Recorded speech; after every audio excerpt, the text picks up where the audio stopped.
One of my cookies, friend. Good. Yeah, because I didn't know.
Welcome home, Ways Sid. need patching up.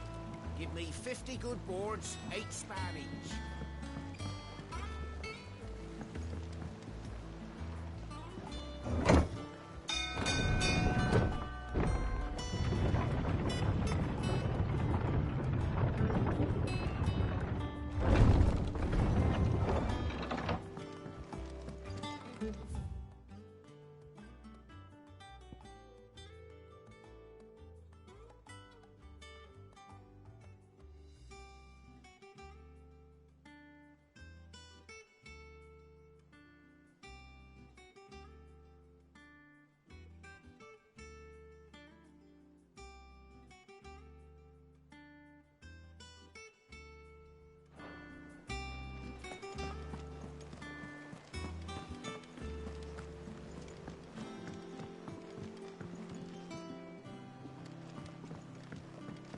We're seeing troops amassing and everything.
My favorite pupil.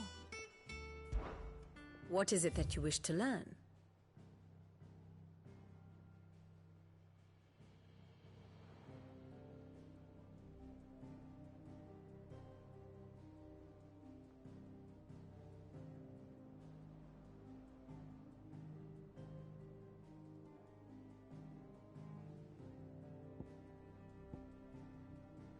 Of course.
Study it well, Clive. Very good.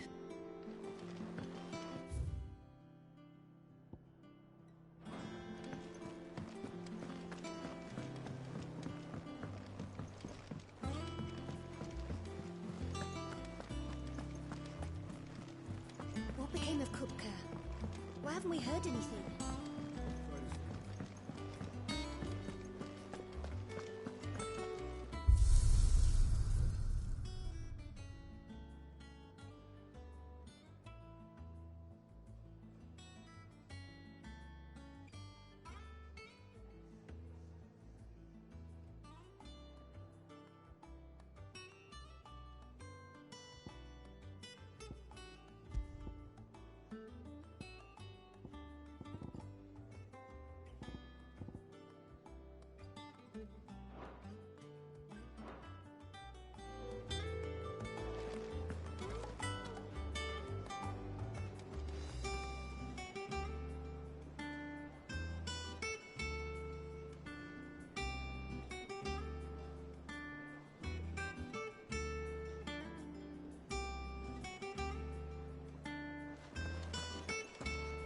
If the state of our coffers is anything to go by.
Clive, you're back. I am. And with glad tidings for once. Hugo Kupka is no more. Well, I'll be. All of our comrades who lost their lives back at Sid's place be smiling down at you right now. We had a stolus from Lubor saying Drake's fang had fallen. I expect that was your doing as well, was it? It's a long story. One for the history books, I'll bet. Welcome home, Clive. It's good to be back. You look better. I feel it. Which means I'm coming on your next little adventure. You're not leaving me behind again. Wouldn't dream of it. Otto. Any word on the Royalist movements since I've been away? Shouldn't you be putting your feet up? If you really want to know, go and have a word with Vivian. Thank you. I will.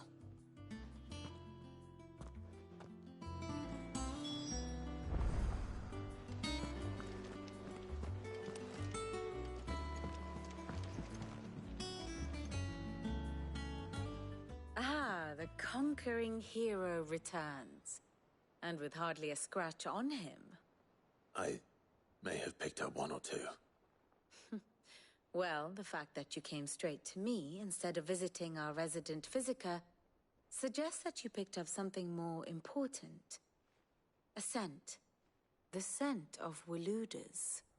The very same. But whatever plans Kupka was hatching with the Royalists, he took them to his grave. As did his men. Slaughtered by the orcs who'd taken over the Fang. Orcs, Vivian. I've never seen such creatures in Storm before. The Waloeders must have ferried them over from Ash, but why? Why work to rescue Kupka only to invade his home, the mother crystal of an allied nation, and let both fall?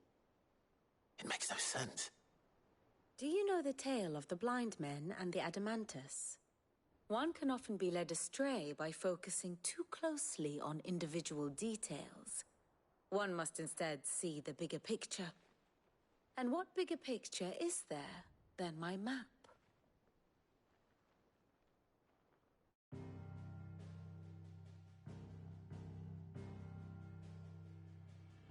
The Kingdom of Waloed claims dominion over all of Ash.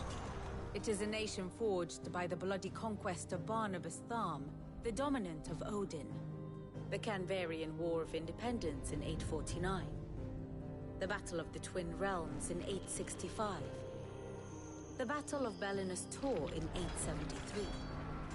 Wheresoever his armies fought, Odin was found where the fighting was fiercest.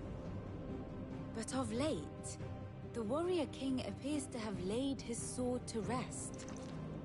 Battle rages for control of the crystalline dominion. Yet Tharm sends not a single ship in support of his Dhalmekian allies. Meanwhile, the Blight ravages great swathes of Ash. Yet warlike Waloed shows not the faintest interest in laying claim to untouched lands. So why go to the trouble of sending an army of orcs into the heart of Drake's Fang, only to make no attempt to claim the Mother Crystal for Waloed? It can hardly be for lack of men. Tharm's armies rival any in the Twins. No. We have not seen the last of the Waloeder standard. Odin will ride again. It is but a question of when. And on that day, who will be trampled underfoot?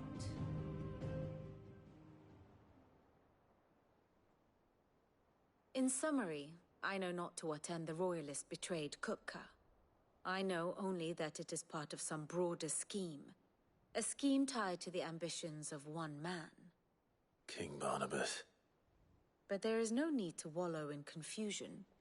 If one is to cure a sickness, one must first identify the symptoms. And your Lord Uncle has volunteered to do just that by keeping an eye on the Royalists' movements. He's really throwing himself into this. Indeed he is. Which means all that remains for us to do is await his reports. Well, not quite all in your case. The people of the Hideaway must hear the news. Justice has been done. Hugo Kupka is dead. The wounds he left that night are still raw. Especially for those who lived with Sid the longest. Tell them that those wounds might finally begin to heal. Consider it the price of today's instruction.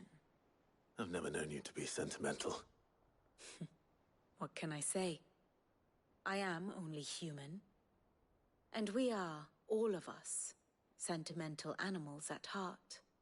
I suppose we are. Very well. I'll go and spread the word.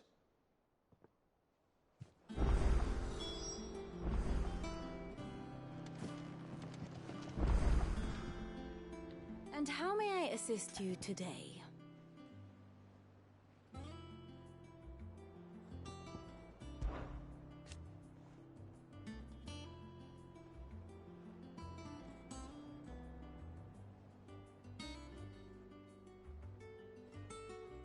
So what of its parliament?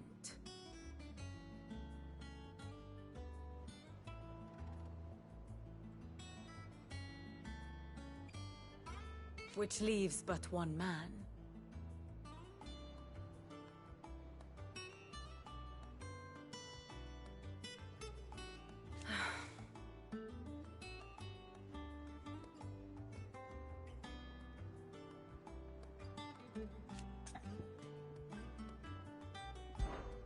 Allow me to educate you. One must understand one's place in the world.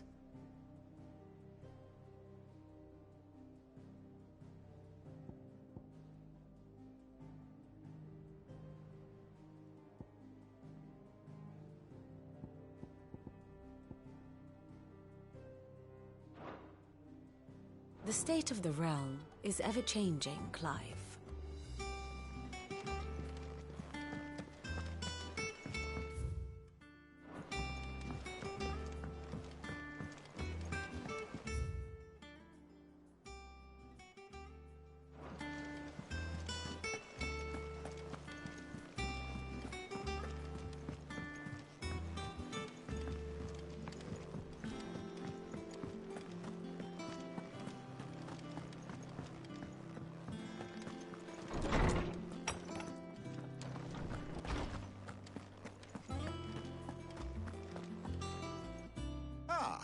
Clive, have you come seeking the gift of knowledge? No. To share mine, actually. Hugo Kupka is dead. Oh, my. Can it really be true? Look, he's crying. He is. The big baby. And with good reason, children. These are tears of joy. We must offer up a prayer to your parents that the heavens might weep with us. There shall be no lessons today, only thanksgiving and merrymaking. Go, put away your things. All right. Brilliant.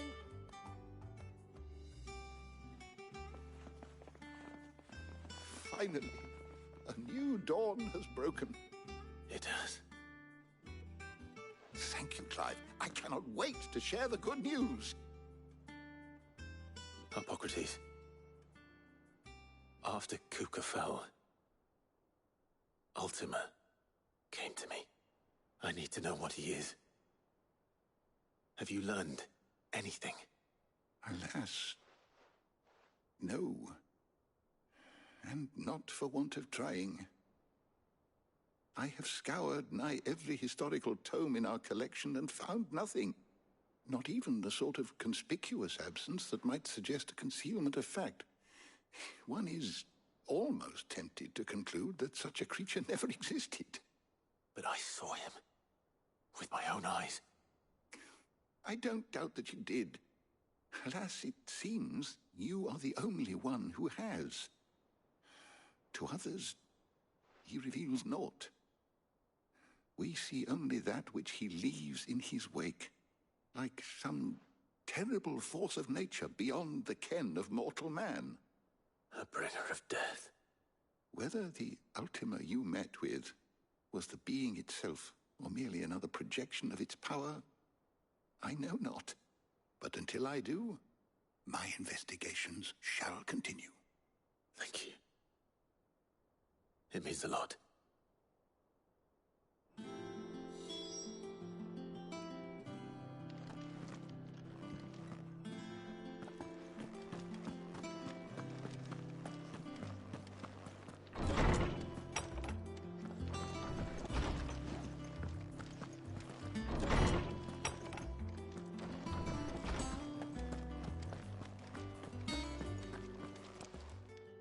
How good it is to see you, Clive. Were you aware...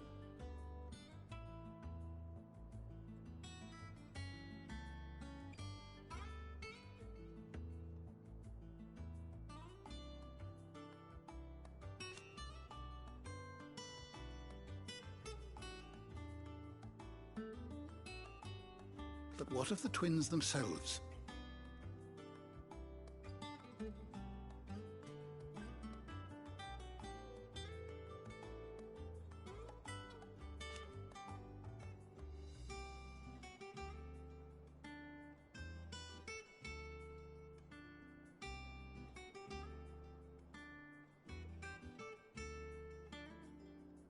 Yes, change will come.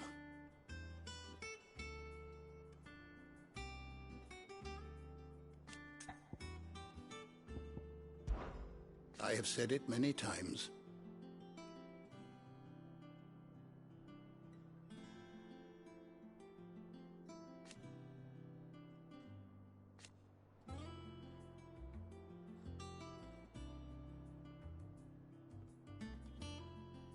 His story is ended. I have a few new notes that might interest you.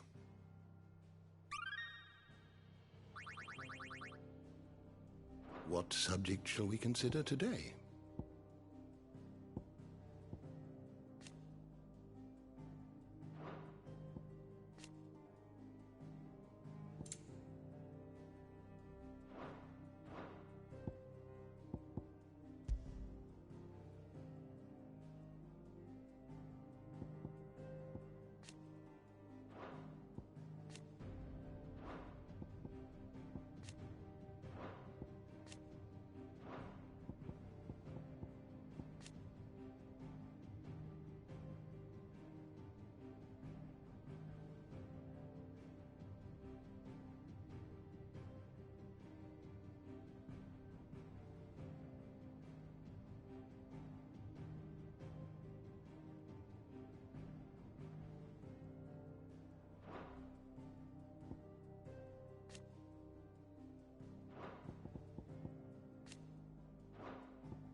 Did you learn everything you needed?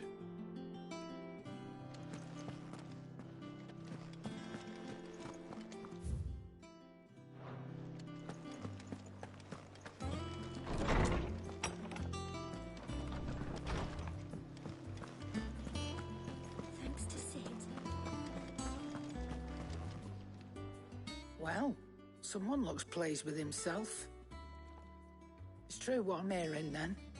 Nothing escapes you, Lady Karen. It's true. Kupka is dead. No more looking over our shoulders, then. Good. I'm starting to get a crick in my neck. Don't let it go to your head, though.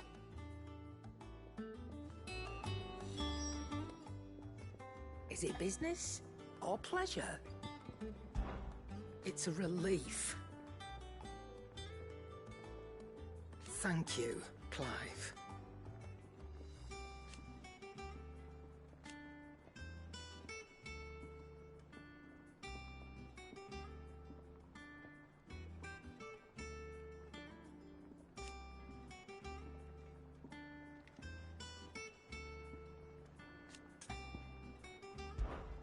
If you're gonna buy something, be quick about it.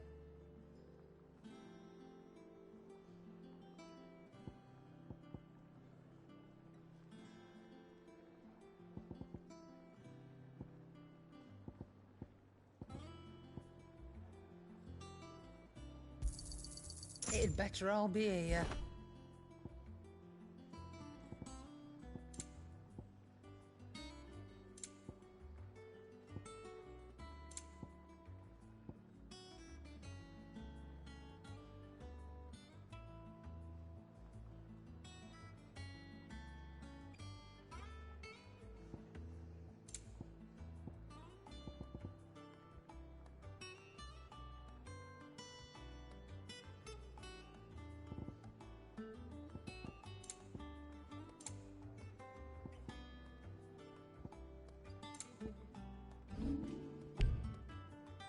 Finished, are you?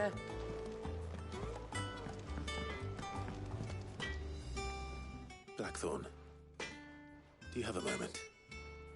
What is it? I'm busy. I wanted to tell you that Hugo Kupka is dead.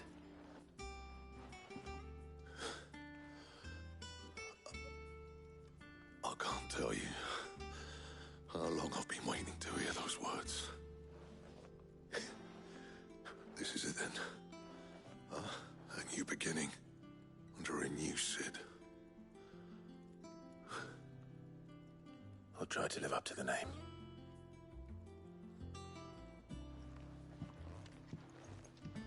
Right.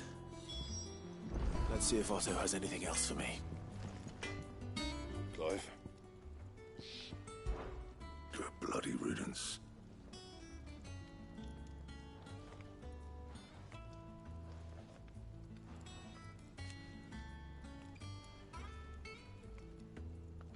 Mine included.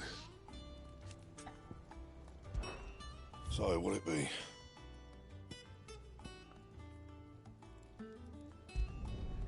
Not bad, if I do say so myself.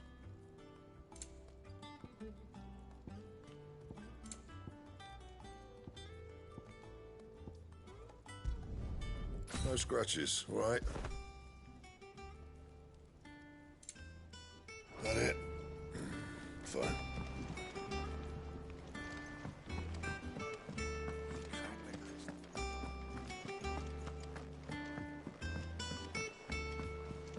I'm telling you, it's true. I heard it from Otto's own lips. Hugo Kupka is dead.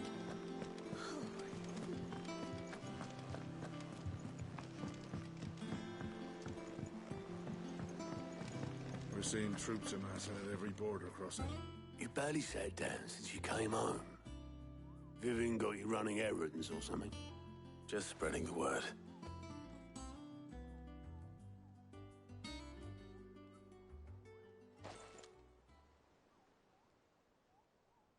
So, the Professor's got a soft side, has she?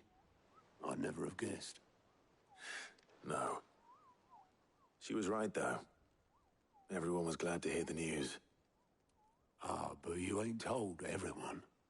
I can think of plenty of friends back at the old hideaway who'd sleep more peacefully for knowing. Not least of all Cid. You should tell him. You're right. I should.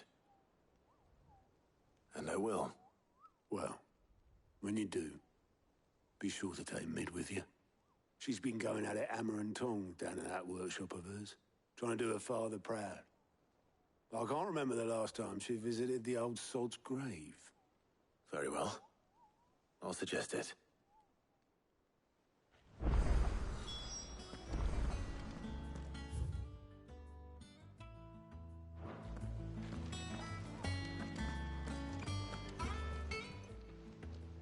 How are you doing? It was luck, and luck alone.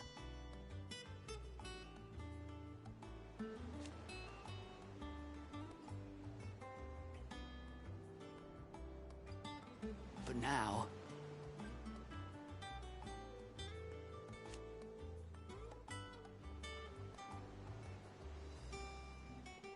thank you. Quick look.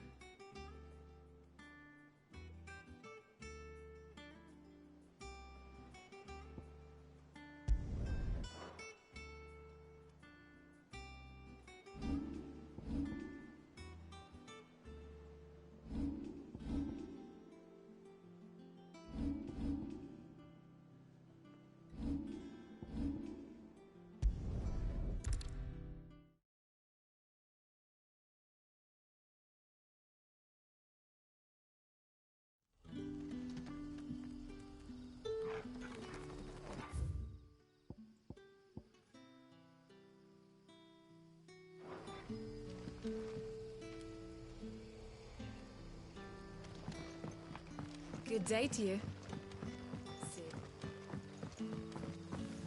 It's all but spent. The crystals we get from the table. Are we editing a new cellar? Ah, Clive. Your timing is exquisite, as always. I have a concern which you may be able to assist me with. Go on. There are whisperings afoot of shadowy figures having been sighted outside the village. Rustlings in the undergrowth, suspicious noises. My people fear that they are being watched. It may be no more than a surfeit of nerves, understandable in the current climate, or it may be the prelude to something altogether more dangerous. Given what I hope you'll forgive me calling your nose for trouble, I wondered if you might investigate.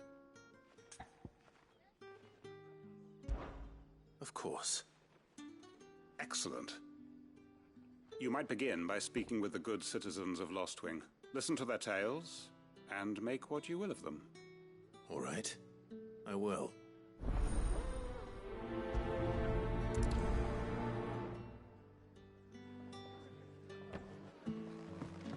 Right. Let's see what the people of the village have to say. I'd better find out if this is just nerves, or something we need to take more seriously.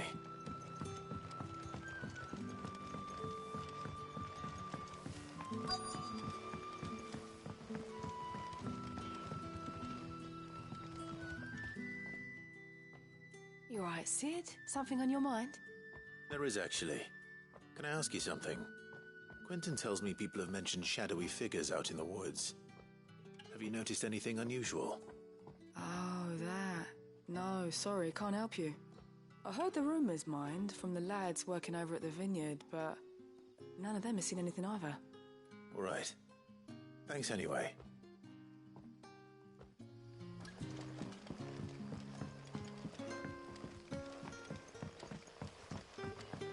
It's all but spent. The crystals we get from the table. You're quite talented with that rod of yours.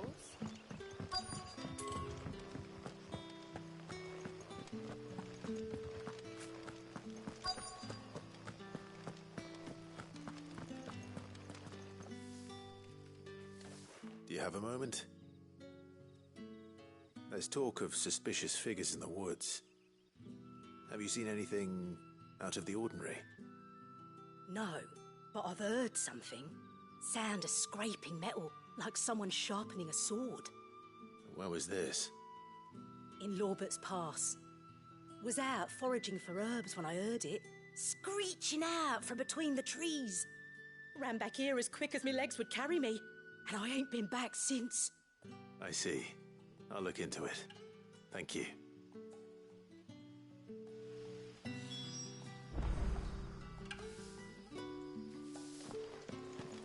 Seems Lorbert's Pass is our best bet then. What do you say, Torgal? Shall we go and investigate?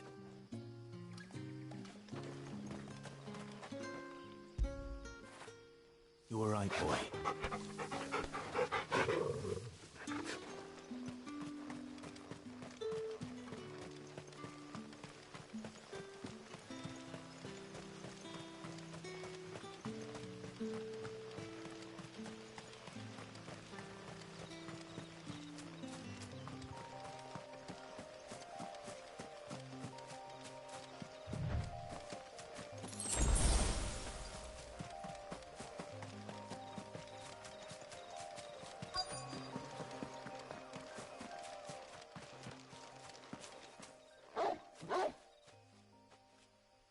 You there.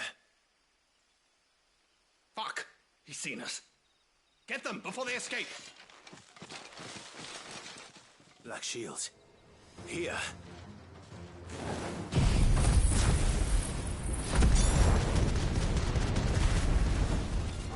What the hell are you doing here? What is it to you?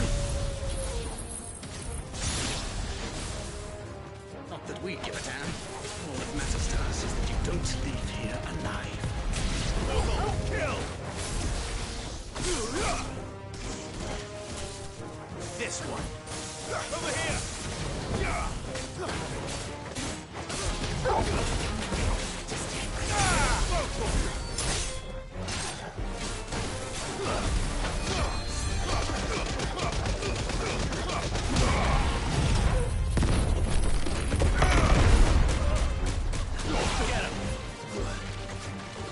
This one.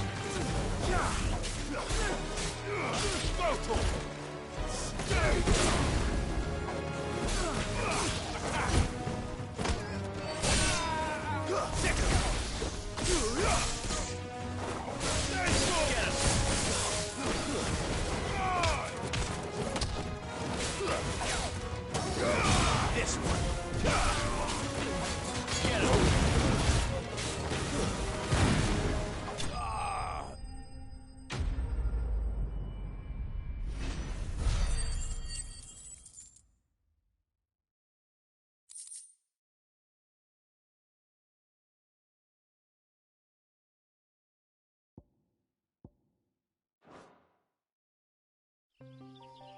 Why were they here?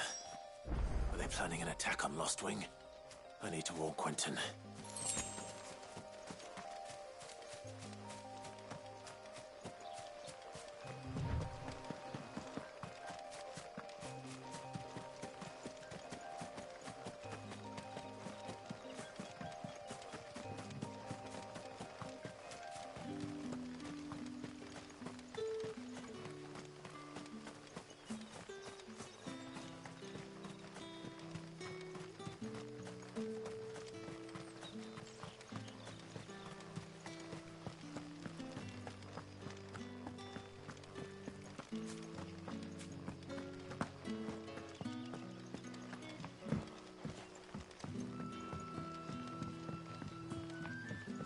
The crystals we get from the tailor all but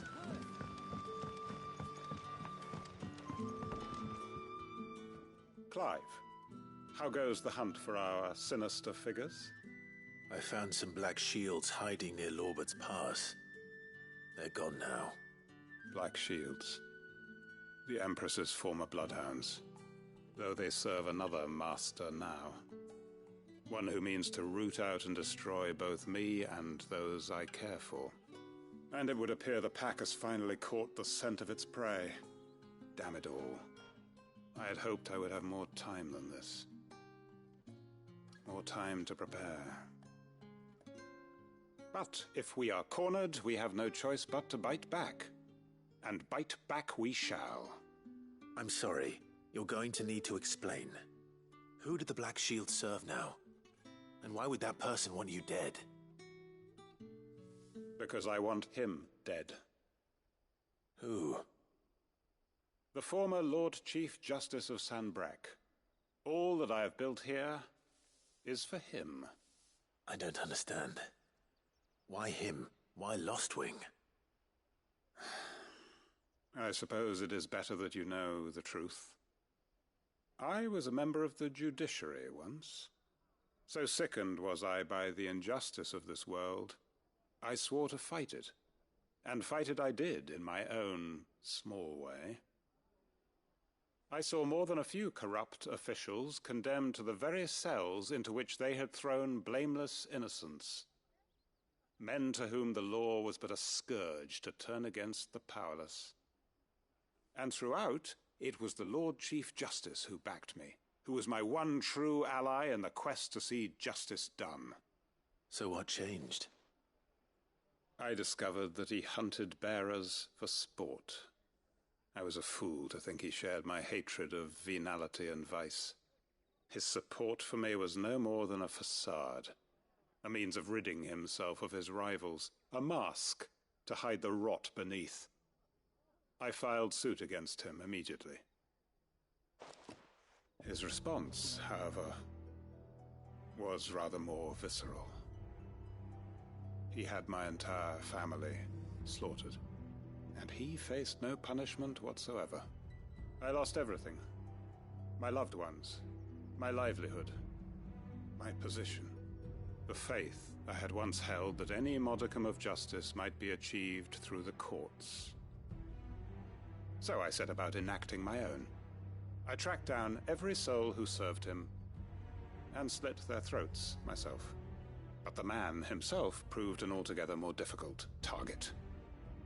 With money and power come protection, and so I saw that I would need an army of my own. I came here to Lostwing and began recruiting like-minded individuals. And everyone here knows this is why you do what you do. Of course. They too have lost loved ones to the bearer hunts. Seen faultless friends sent to the gallows to spare the guilty.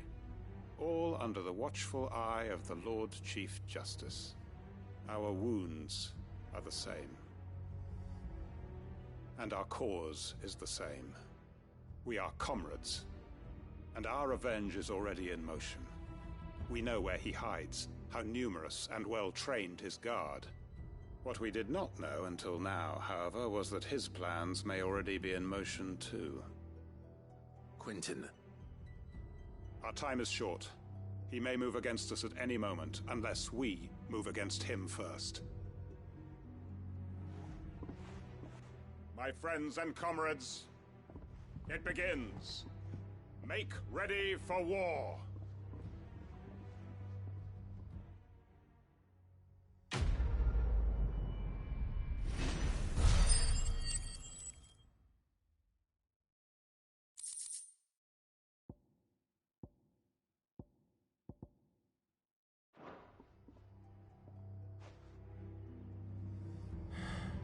I'm not going to change his mind.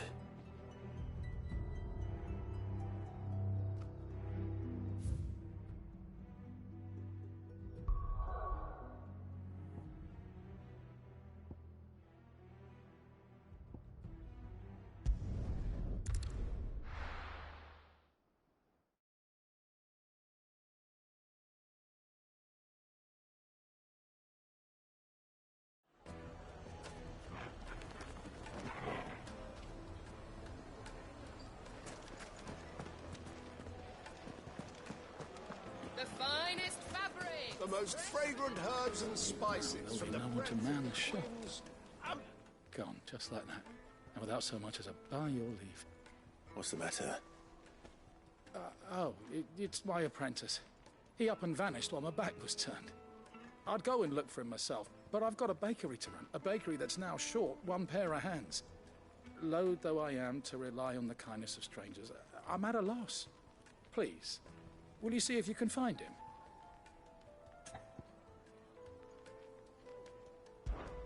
I'll see what I can do. Do you know where he might have gone? I wouldn't be surprised if he was off somewhere mooning at Drake's Fang. He used to work there, you see. Poor fool left his heart in its hollow. All right. Then that's where I'll start.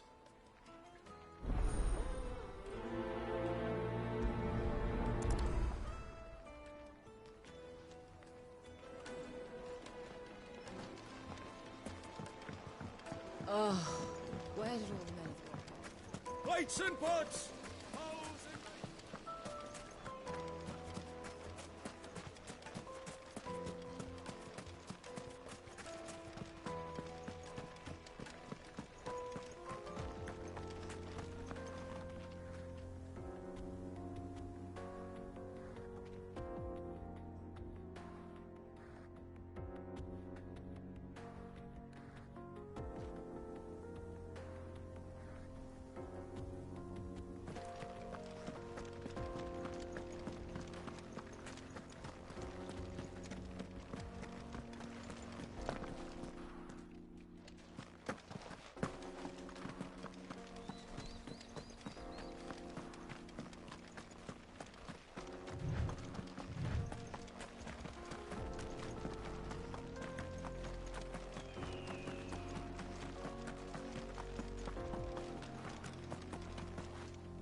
feel good, boy.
Yeah!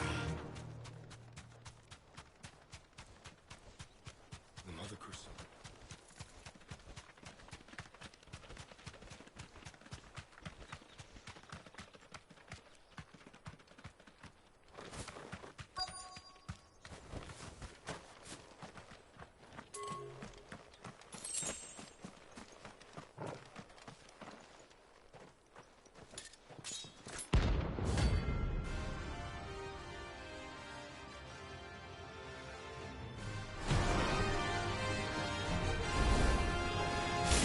Yet hungers, and so do I.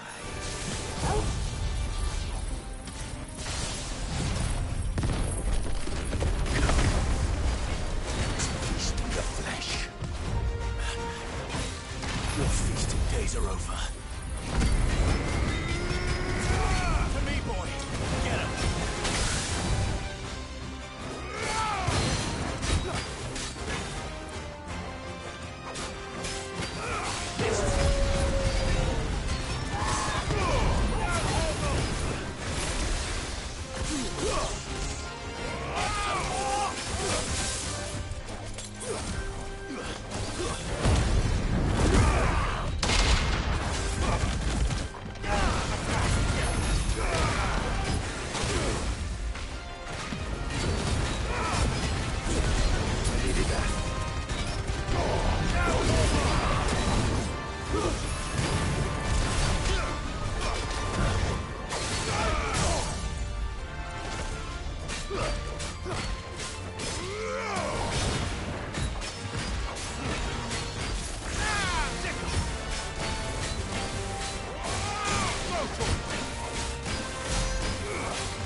Those who kill for sport deserve no better.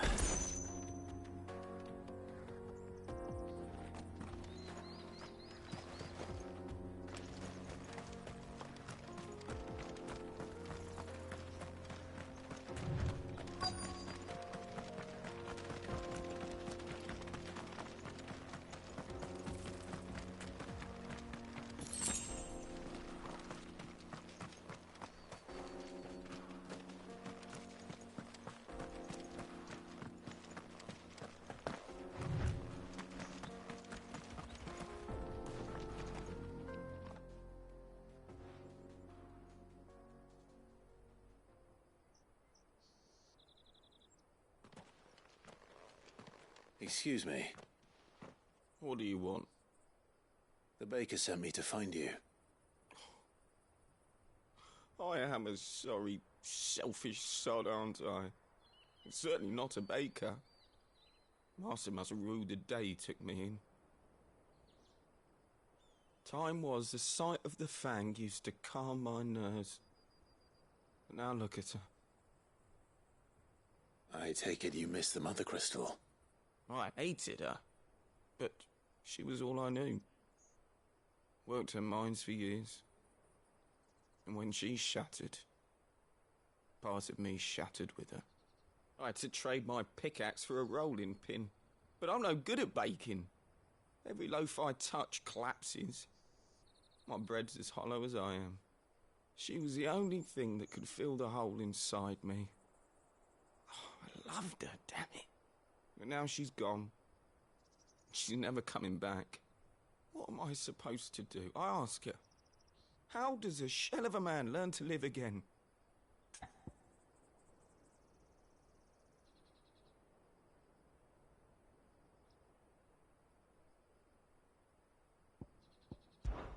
Perhaps you could express yourself in your work. If you miss the Fang, maybe you could recapture it somehow. Recapture it? I'm a baker, not a... You know, you might just be right. What a fool I've been! I have to get back to the bakery right away. Thank you. Thank you, my friend. You've opened my eyes. Wait.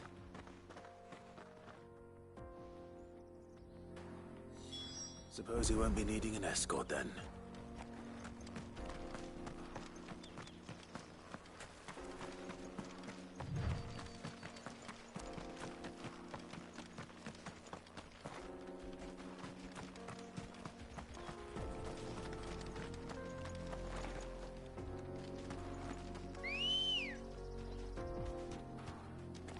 Let's go.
do, girl.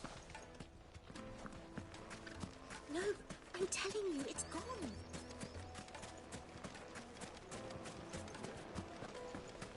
Silver platters!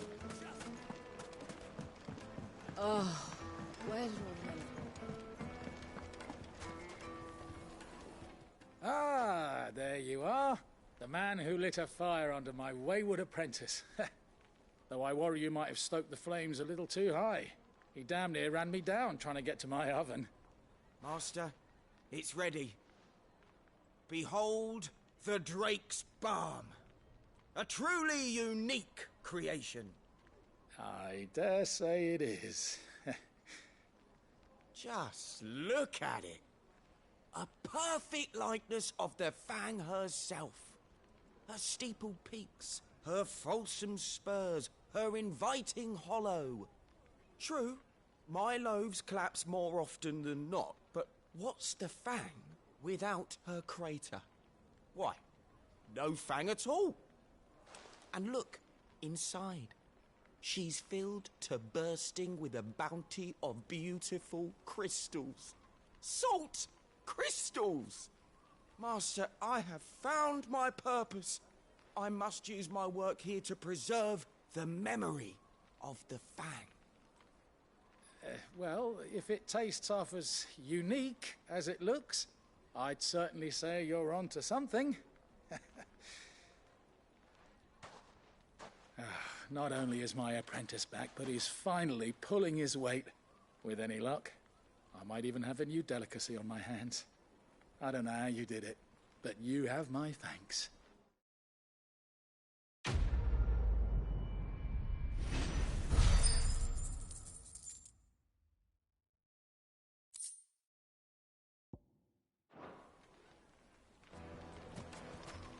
Now, Dusan, I know you're keen, but do you have to use the good salt?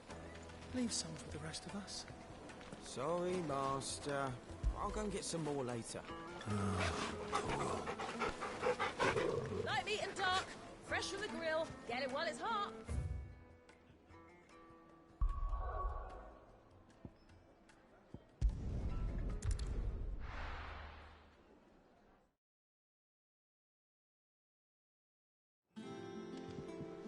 I'm telling you, it's true. I heard it from Otto's own lips. Hugo Kupka is dead.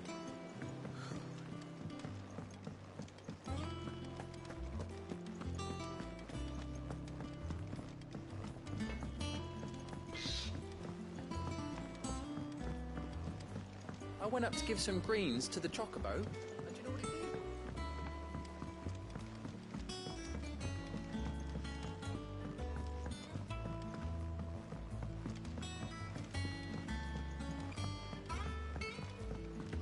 It hasn't been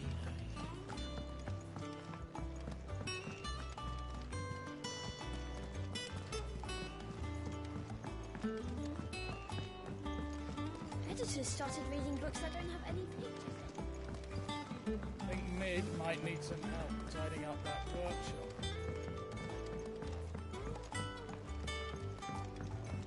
If I don't come up with something soon. All right, Clive? What do you want? I'm going to visit Sid, and I thought you might like to come with me. Sorry, I'm too busy for all that right now. I've got to get this thermal displacement stack sorted. Thermal... Displacement stack. Here. And this is for... Only the fastest, finest ship the world has ever seen. The Enterprise. Me and my dad designed it together. Where other vessels rely on the fickle winds to drive them through the water, ours is fitted with mithril engines. And those things have got more push than a behemoth in a bad mood, and more heat than all the hells put together. Which is where the stack comes in. I may have already talked some tight-lipped shipwrights into putting the hull together for me in a little dockyard in Canva. But the stack's a bit more involved, so I'm building it here. Thing is, it's so involved that I'm running behind and it's starting to hold things up over at the shipyard. I'll come and see my dad, though, when I'm done. Whenever that is. Is there anything I can do to help? Good old Clive. I were hoping you'd say that. First things first, I need some parts mecking. The sack will be made up of 3 major components. There's the plating, here, that channels hot vapors away from the engine. The helm over the top, that disperses all that heat into the air. And the shielding around the sides. That stops the rest of the ship from going up in flames. A full suit of armor, then. Probably best to take it one piece at a time. Then you'll need to start with the plating. Everything else fits onto it. I've got the designs and the list of materials here. Show these to Blackthorn. He'll know what to do. I can't make head nor tail of them. Luckily, you don't need to.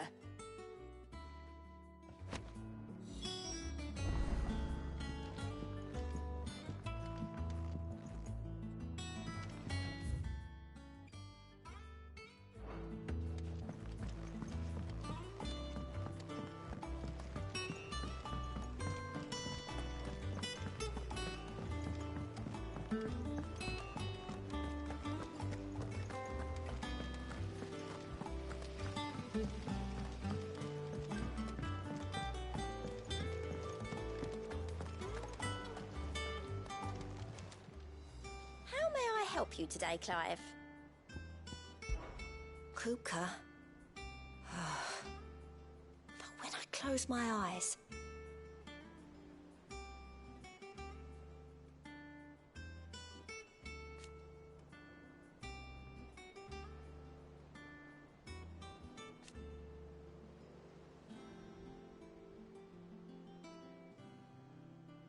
Only I don't know how. I wish you were here. Is everything we've received and everything promised? You earned this.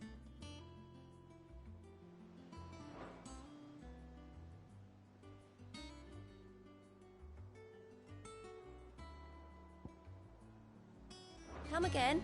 I may have more for you.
And what can I do for you? If you're gonna buy something, be quick about it.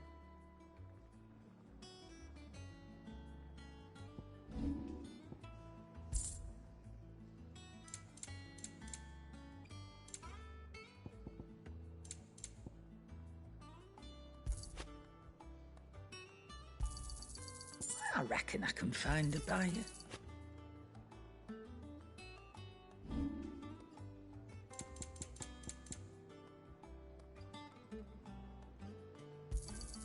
It'd better all be here. You'll not find a better price than that. Finished, are you?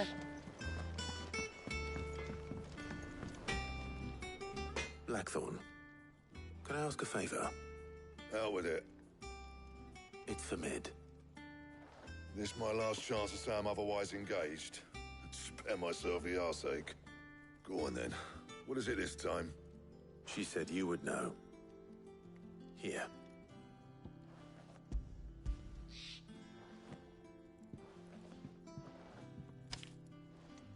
Krieger's teeth.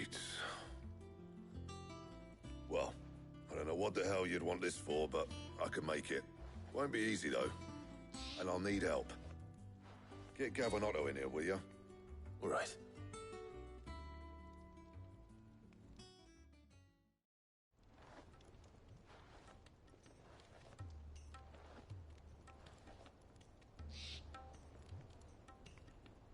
So Lid's roped us all in here again, has she?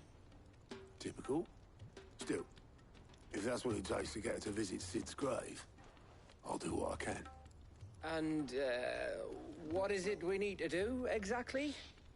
Take a look at this. It's this plating. The usual sword grade steel won't work. We need something that can get very hot, very fast, and still keep its shape. That means an alloy. Something that won't break or buckle at the temperatures she's talking about. Which is where you lot come in. I need materials, and I've got my work cut out already. You'll have to fetch them. Now, there's a special kind of sand I'm after that you can only find out in the Velcroy.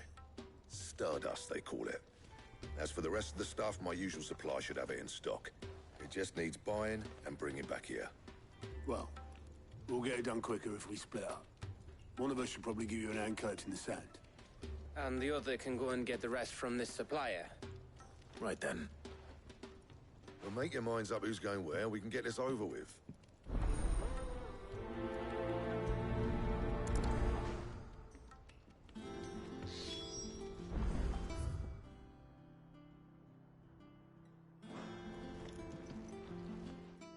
You going after the Stardust then, are you? Which one of these two lucky souls is going with you?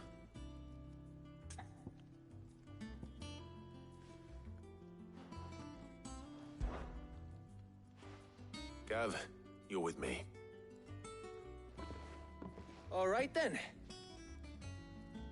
So, where do we find this Stardust stuff? There's a river that runs through the southern reaches of the Velcroy. It's the black sand that washes up on its banks that you're after. Southern reaches of the Velcroy, eh? That's down past Alamil. I'll go and scout the place out. See about hiring us a wagon to bring the stuff back to. All right. I'll meet you by the river. While you're off having a paddle, I'll pick up the rest of this stuff from Blackthorn's supplier. Take care. You two, eh? Don't go letting him fleece ya. Fleece me? I'd like to see him try. In your own time.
Looks like I found the river.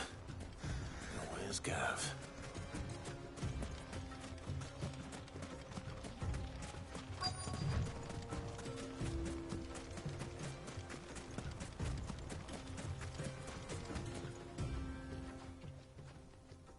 Sorry to keep you, Gav. Better late than never. I've had a quick scout about, and I reckon round here's our best bet if we want to grab as much of this Stardust stuff as we can. Don't know what Blackthorn's planning to do with it, though. I asked over in Dalamil, and they seem to think it was worthless. But if Stardust is what Blackthorn wants, Stardust is what he'll get. There's plenty of this stuff lying about, just begging to be bagged. Then let's get bagging, shall we? We shall. Race ya.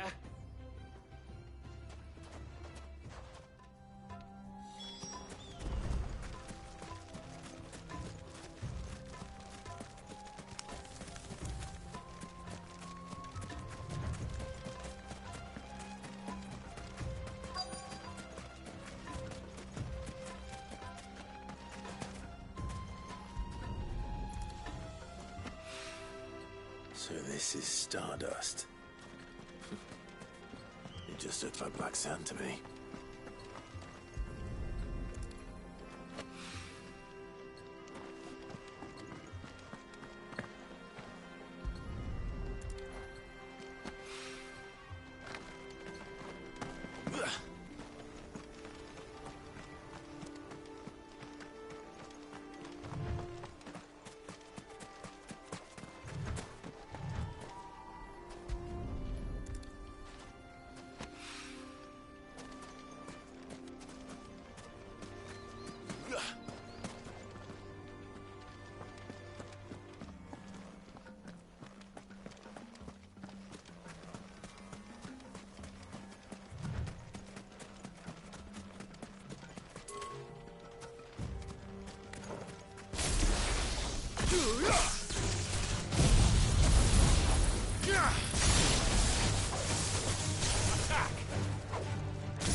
That should be enough for now.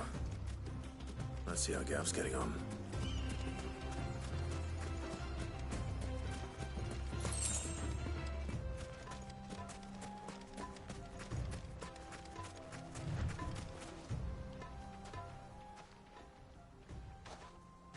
You finished? How much did you get? Enough. I hope.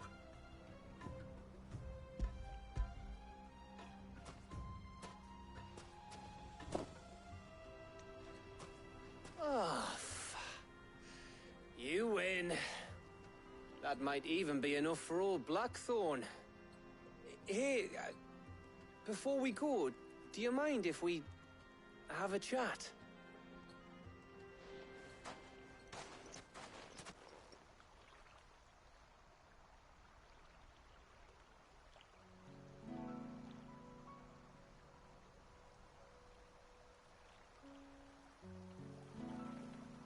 Feels like ages since we had the chance to talk.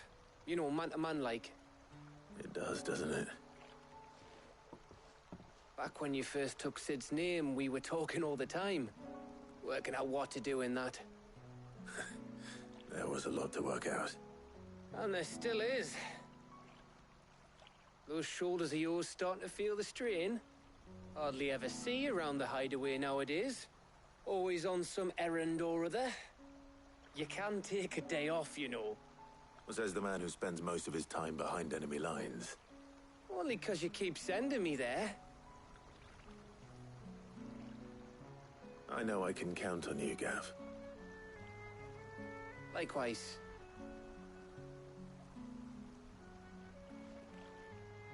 So you keep sending me wherever you need to, and I'll keep going. Safe in the knowledge that I have a home to come back to. Thanks to you.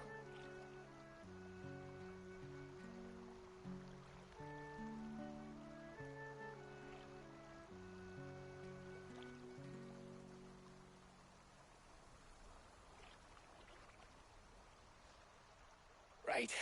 That's enough soppy shite for one day. We'd better get this lot back to Blackthorn before he slings his hammer at someone.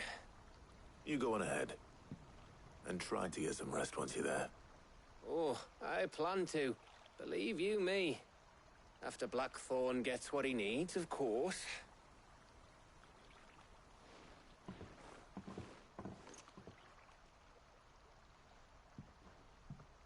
Right. Ready to go home, boy?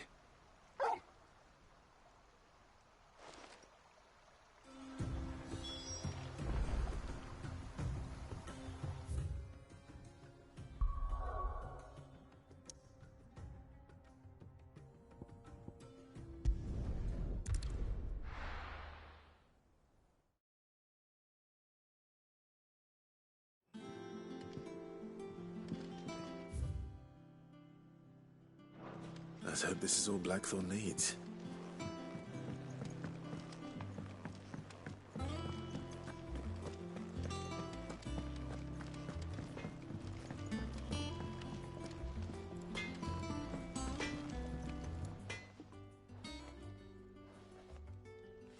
Blackthorn, got everything you need? Yeah. Yeah, I do. Cheers for the Stardust. Should be enough to be getting on with. We should go out on maneuvers together more often. You're beat sneaking around on your Todd all the time. I'll make a start on putting this thermal plating together then. It'll take some time, mind. So if you've got other things to be getting on with, I could do without you breathing down my neck. Thank you, Blackthorn. I'll let Mid know construction's underway.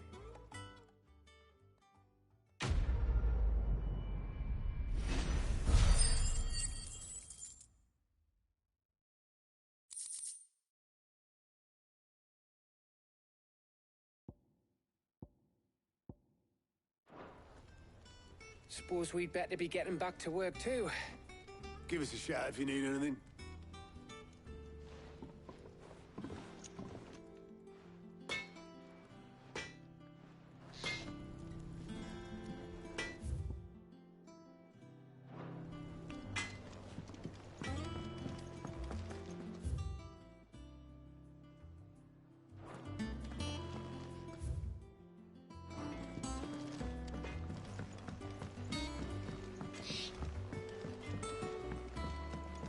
I went up to give some greens to the chocobo.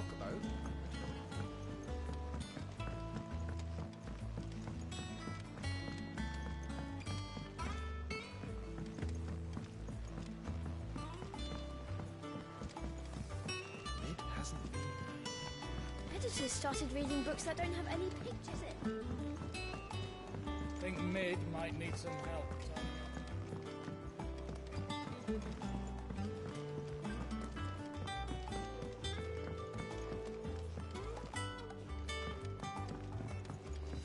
Come up with something soon. You'll be pleased to hear that Blackthorn's started work on the plating. Excellent. 1 down, 2 to go. So, what's next? The helm, of course. For this, we'll be repurposing fallen scrap. Salvage from the ruins? I thought that material was all but impossible to work. Ah, but we don't have to. I'm sorry. Just so happens there's one particular ruin that's broken into exactly the right shape and size pieces for what we need. What's the name back there? I'll give you all the details. What's her name? Right.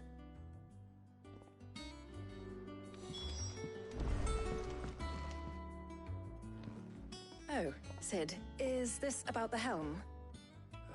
Yes. Mid said I should speak with you. I'll show you the plans then. Here you see the Mithril engine, in which Mithril is burned to generate heat. That heat is then harnessed to produce motive force.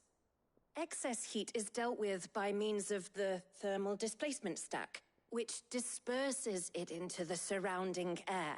Now, were we to rely on thermal plating alone to achieve this effect, the rate of excess heat buildup would far exceed the displacement coefficient of the plating. In other words, the reactor would overheat and eventually explode. This is where the helm comes in. It connects to the plating, you see, and serves as a sort of thermal sink to absorb all that excess energy. Our experiments have shown that fallen ceramics are remarkably thermophilic. They can withstand and absorb levels of heat far above anything we are able to make today. And not only that, they're also waterproof and immune to rust, making them the perfect material for our protective hood. Why, if sea or rainwater were to enter the reactor proper, it would vaporize instantly. The forces produced would tear the ship from stern to... You can stop there. I understand. Mid said we might be able to use parts of a fallen ruin. Where would I find it? Ah, yes. It's in Lorbert's Pass, near Lostwing. The thing is, well, I probably should have arranged to have the pieces we need brought here sooner. You see, a certain unwanted visitor has taken up residence there. It's no longer a matter of just walking in and taking them. It's, going to be considerably more dangerous than that. I see. Then I suppose I'd better deal with this unwanted visitor for you. Would that help? Oh, very much. Thank you, Cid. I'll gather my team and head there right away. We'll meet you outside the ruins.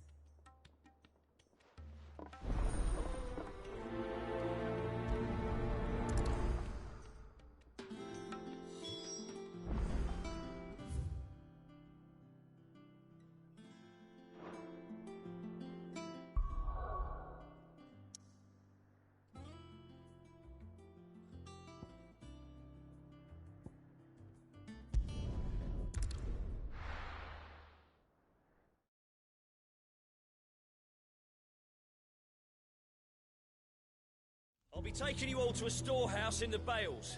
Leave anything you don't need behind.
be taking you all to a storehouse in the Bales. Leave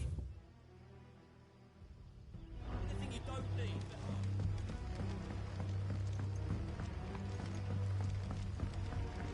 You know what you have to do. I won't let you down. If you're ready, we leave at once.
Get him!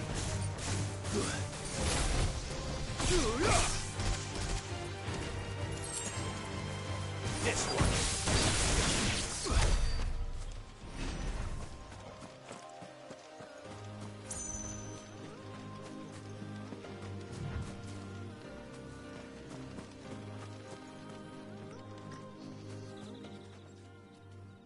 Oh, there you are, Sid. Thanks so much for coming. The, ruins are just over there, as is the creature I told you about, I'd imagine. Would you mind? Of course. I'll be right back.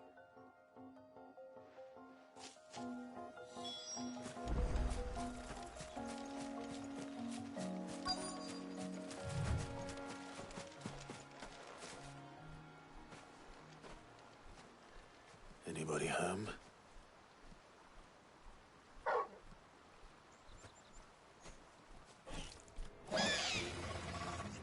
This must be our unwanted visitor. Time to go.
Too slow.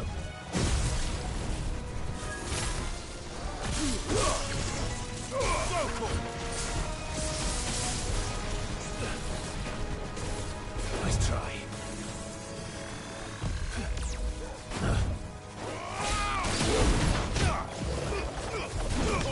Kill. Nice try. Too slow.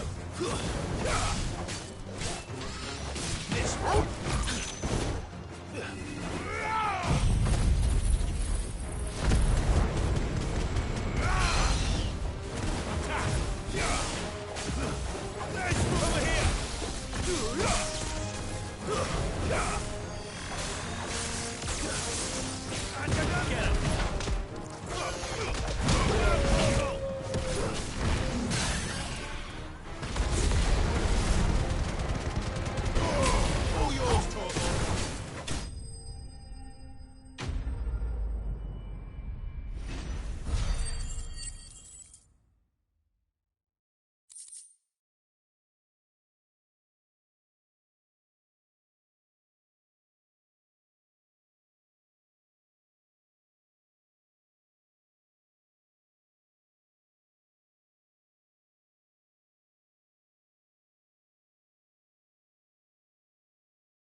The things I do for you, Mid. Sid! Oh, thank goodness you're safe. You shouldn't have any trouble now. Indeed. Well, don't let us keep you. We'll, see that everything is transported safely back to the hideaway. All right. I'll let Mid know you're on your way.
We're seeing troops amassing at every border crossing. Welcome to the Patron's Whisper. Your benefactors are a generous lot.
You earned this.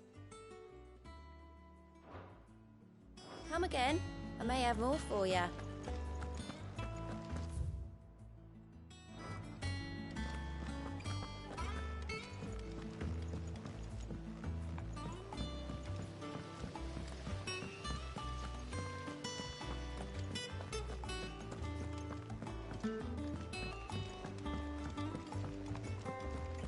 Think Mid might need some help.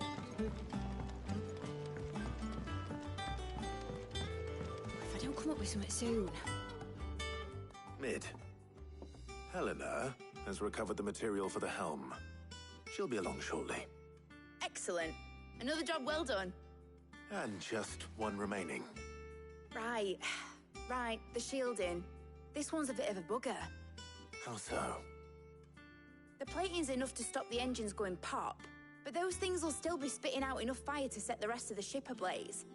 Which is why you need proper shielding. A prison for the dragon's breath that's blazing away inside. I thought a triple thick layer of tempered steel might do it. Or more of the stuff that the Fallen use, but they'd both be too heavy. The helm and the plating are bulky enough as it is. Add any more weight and the whole ship would be at the bottom of the briny before we'd even started. I need something light. But I've racked my brains and I just can't think what would do it. Well, if I were in need of obscure knowledge, I know whose counsel I would seek. Harpocrates. Tomes? Yeah, well, I'd thought of that, obviously. I've got all the details written down here. Can you take this to him, see what he makes of it? Right away.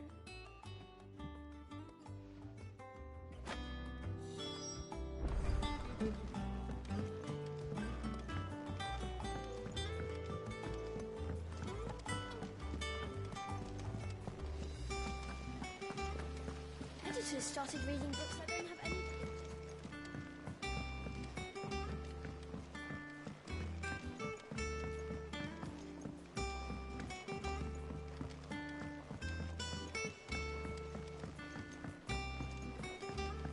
I went up to give some greens to the customer.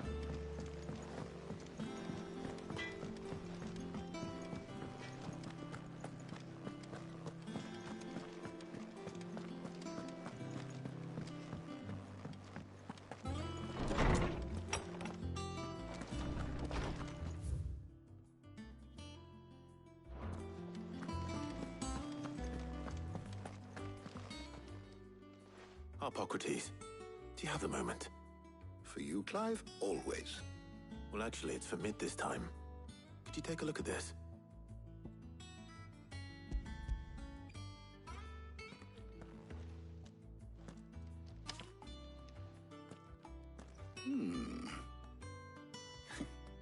Shielding for a mithril engine? Whatever will that girl think of next? And what are these notes around the edges? She has some specific requirements for the materials. The shielding needs to be able to resist extreme heat on the inside, and yet remain cool enough on the outside not to set the ship alight, while also being light enough not to sink it. As you can imagine, she's struggling to find anything that meets her needs. I see. I wondered if you might know of a solution, or if you might be able to search the records for one. Perhaps it is not a different material she requires, but a different approach. What do you mean? Consider the lake we have made our home. Its blighted waters eat away far more quickly than fresh water or even brine, at timber and steel alike. And yet, we have made a home here from those very materials nonetheless. We have. But Bardolph must varnish every board twice over to keep it from rotting. And Obelus complains that without a constant supply of pitch. I see. Early Gregorian histories speak of a preparation known as moondew. It is said to be able to resist even the most ferocious flames. Before the dragoons tamed the worms and wyverns of the realm, nobles would daub their castle walls with it in order to guard against dragonfire. So if we could recreate it... It might be applied to some material or other in order to provide the protection it requires. As to how best to apply it and to what material, perhaps Bardolph and Obelus might be of assistance. I shall speak to them and see what wisdom they might have to offer. If you would be so kind as to procure the necessary ingredients, I shall discuss the specifics of how it might be most effectively put to use with our two friends. The knowledge of the past may yet prove useful to we of the modern era. Thank you, Harpocrates. And since you're asking others to help you, perhaps I should too.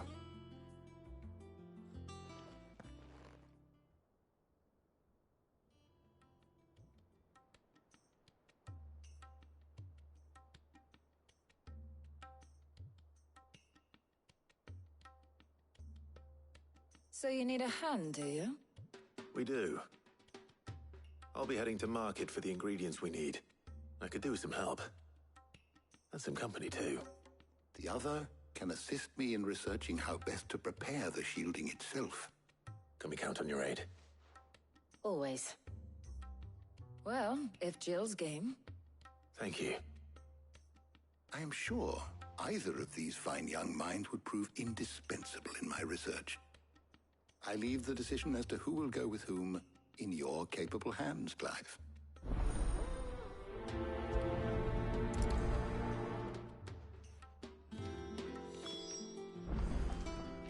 Shielding that guards against even the most ferocious flames. We could have done with some of that on Drustinus. I doubt I would have survived that place with or without it. A trip to Northreach, though, I think either of us could handle.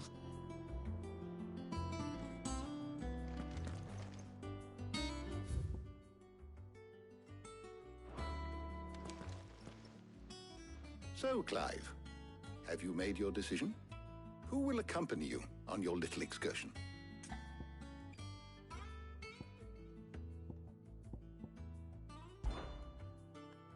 Very well. So then, what do we need to find? I have taken the liberty of preparing a list. Here. White chocobo eggs. Pepio nuts. Are you sure this list is right? Everything on here seems very edible. I would have thought the ingredients would be a little more exotic. Though these items may seem mundane, they have potent effects that are rarely exploited, effects for which they were once highly prized. So much so, in fact, that they were harvested almost to extinction, hence moondews having fallen from favor. Now, of course, they can be obtained with ease. You should be able to find everything you need at the market in Northreach. Is that so? I've been meaning to visit Northreach anyway. I'll set out now. Join me there when you're ready. I will. Until then. You two enjoy yourselves. You too, Talia.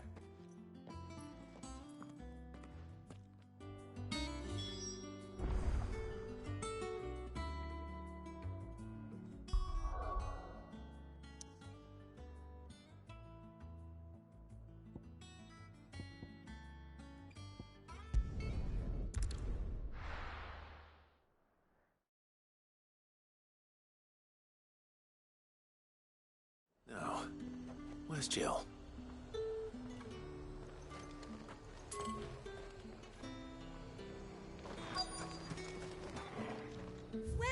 Welcome.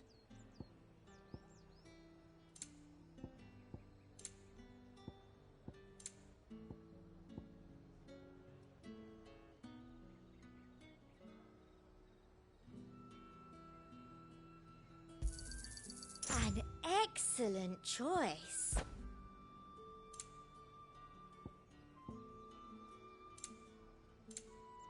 I'll be here if you need me. Keep them pilchards nice and chilled. I won't have you spoiling them. Are those Pepio nuts? How goes the hunt for ingredients? I've only just started. I'm sure everything we need is somewhere amongst all these stalls, though. Why don't we split up and see? We'll take a couple of ingredients each. All right. What am I looking for? How about you look for the Pepio nuts and some garlic? I'll find the other things we need. We can meet by the gate when we're finished.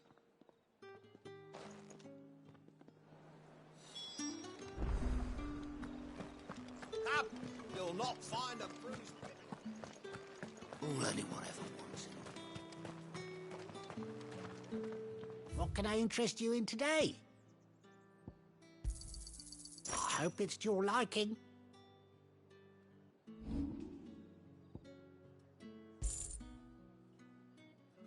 Good day.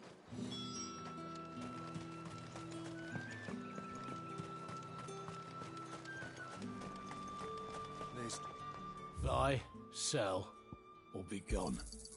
Go on, take it. That's everything. Let's see how Jill's getting on.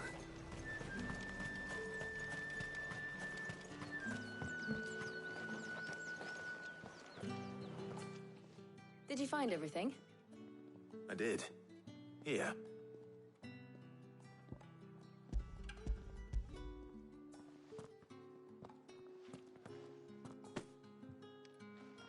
Garlic and Pepio nuts. Perfect. Now all that remains is for Harpocrates to somehow turn all this into what Mid needs to keep her engine cool.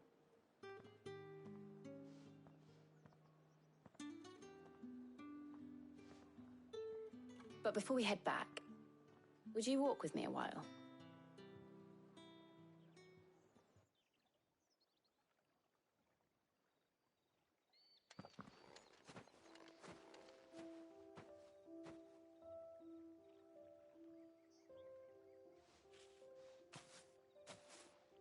Thank you for asking me to help you today.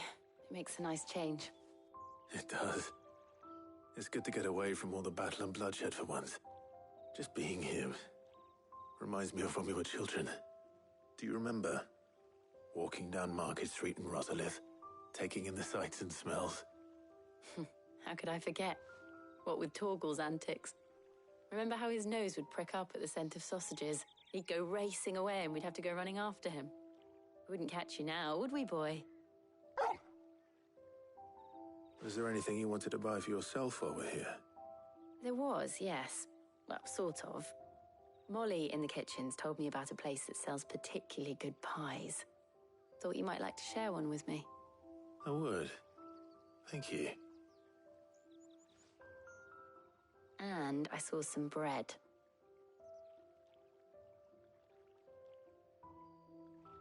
Big white cobs like the baker back in Rosalith used to make. What do you think? I thought we might get some soup to dip it in. But then I tried a slice of the butcher's dry-cured ham and it was just... oh! You all right? Sorry. It's just... you're right. I really do feel like a child again being here with you.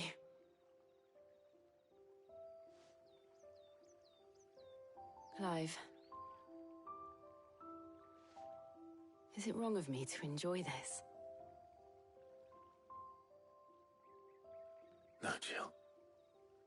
This is how life should be.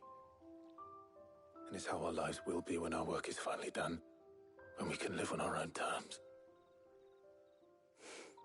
I hope so. Thank you, Clive.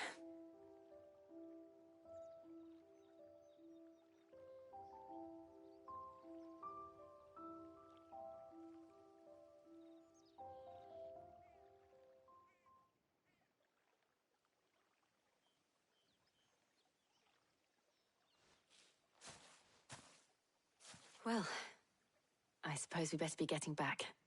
I need to give these ingredients to Harpocrates and Talia. I'll see you at the hideaway. Take care. I will. You too.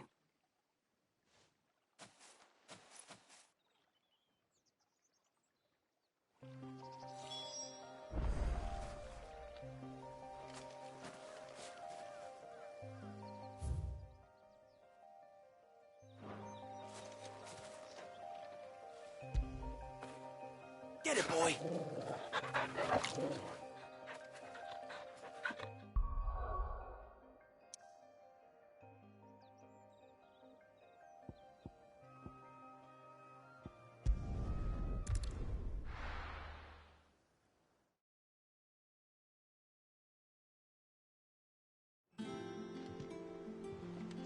I wonder how Harpocrates is getting on with the Moondew.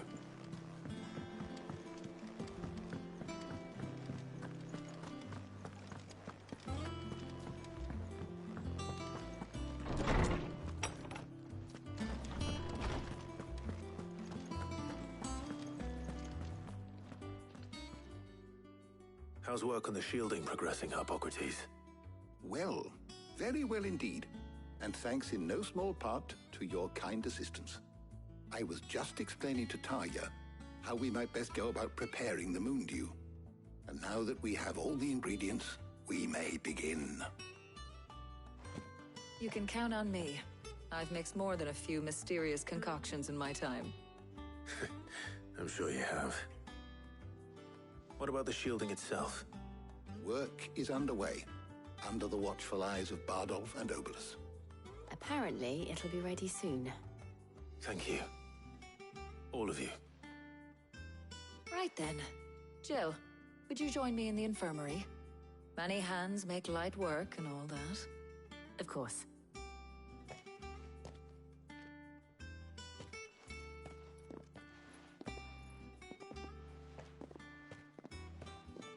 Oh, and Clive, thank you. It was nice, just being with you.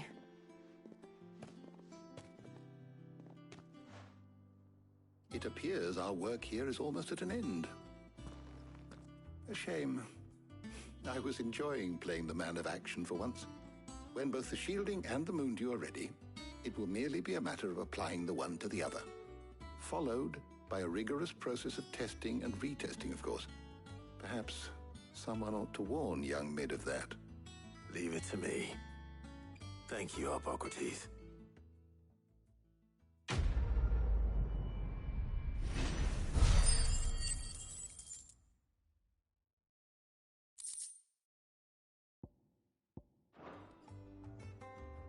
Well, I'd better go and give Mid the good news then.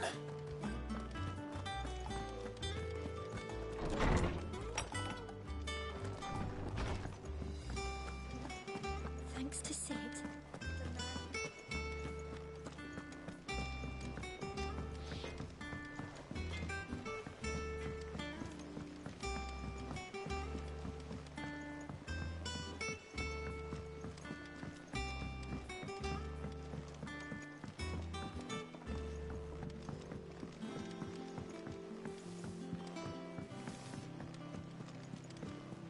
Editors started reading books that don't have any pictures in.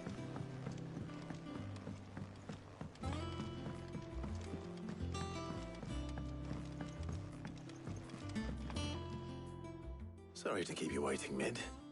But you'll be pleased to know that work on the shielding is underway. You found something for it?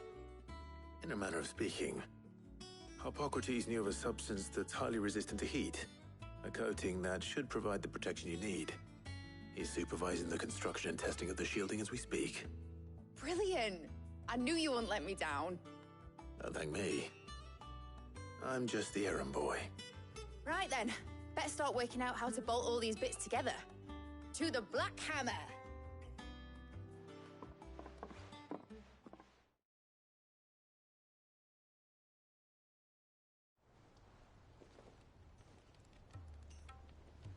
You know, when I got into the smithing game, I thought I'd be making swords and shields, not thermal bleeding didgeridoo-dahs. Displacement stacks. Same difference. Whatever you call it, I ain't putting it together in here. It's cramped enough as it is. Let's take this outside. Mid, you get all the parts lined up on the deck. I'll take care of the rest. On my way! Oh, and bring me the biggest hammer you can find. This is gonna require some precision walloping.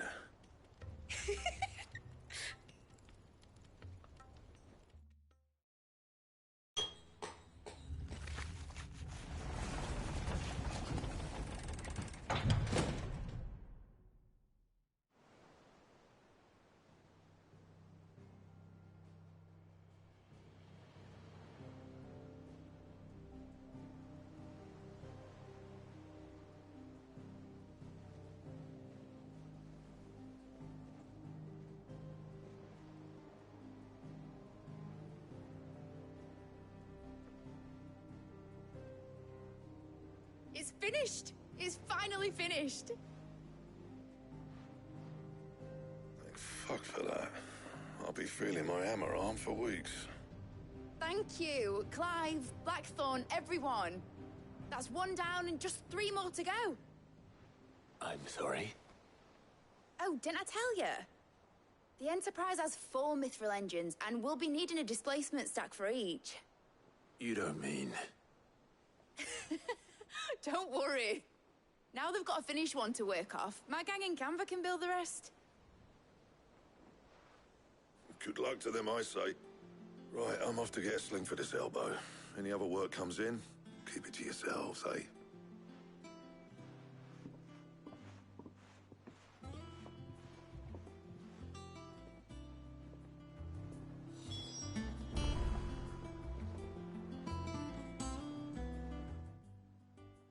What's the matter? Nothing. Just daydreaming. Thinking about the Enterprise sailing off over the horizon to shores unknown. Searching for a land untouched by the Blight. Just like me and my dad planned. So if the worst came to the worst and every scrap of soil in the Twins turned black, we might still have a chance. That's what she was meant to be. You see, one last chance just in case we needed it. But now she's so close to being finished, I've realized I don't want her to be that. I don't want her to be just a lifeboat for us to cling to if things get desperate. I want people to sail aboard her by choice, not from the lack of it. In a world where we're not just trying to survive, but where we can actually live. I'm working on that. And I'll do everything I can to get you what you want. Don't you always? All right. My mind's made up. As soon as the Enterprise is fit to sail, I'm putting her under your command. Sod our plans, I'm trusting in yours. Are you sure about this? Something tells me it's what my dad would have wanted. He'd be proud of you. You were gonna visit his grave, weren't you? I was. And you can come too now that your little project is finished. Right. There's just one thing I need to finish up first. Won't be a mo. All right. I'll let Otto know you're coming. Meet us in the mess when you're ready. Aye, aye, Captain.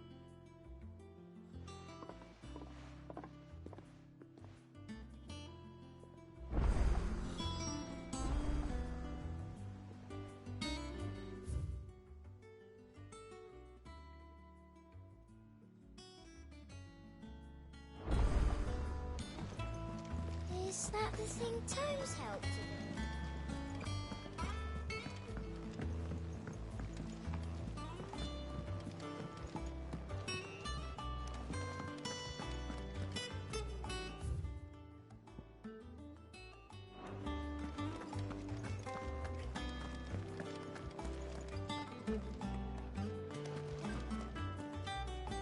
He cracked the crystal too.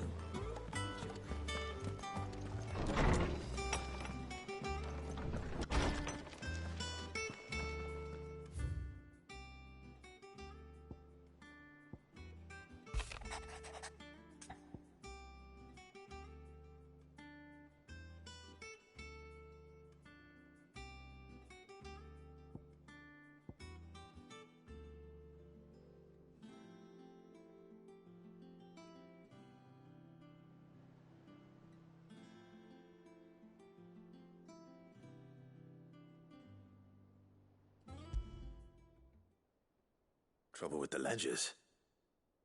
Shouldn't he be asking Otto for help?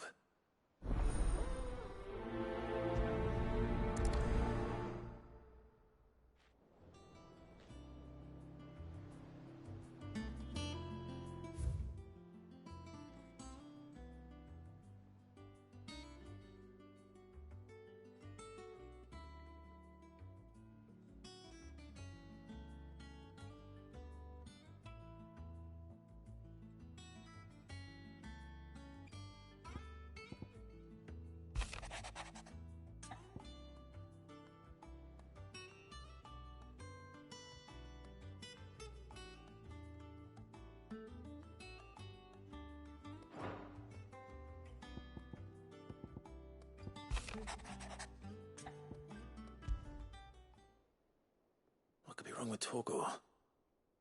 He seemed well enough when I last saw him.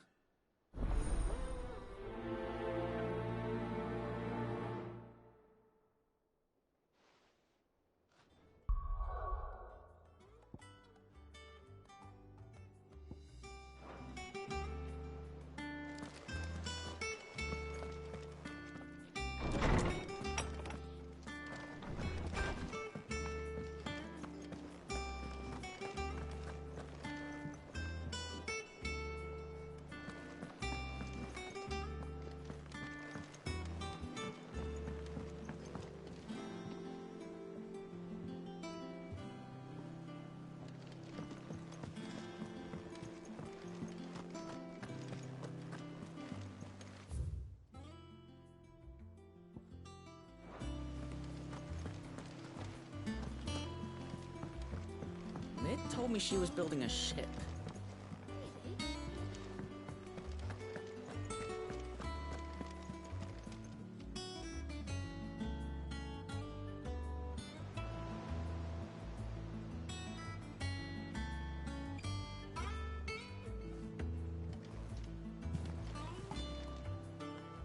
Clive, did you get my letter?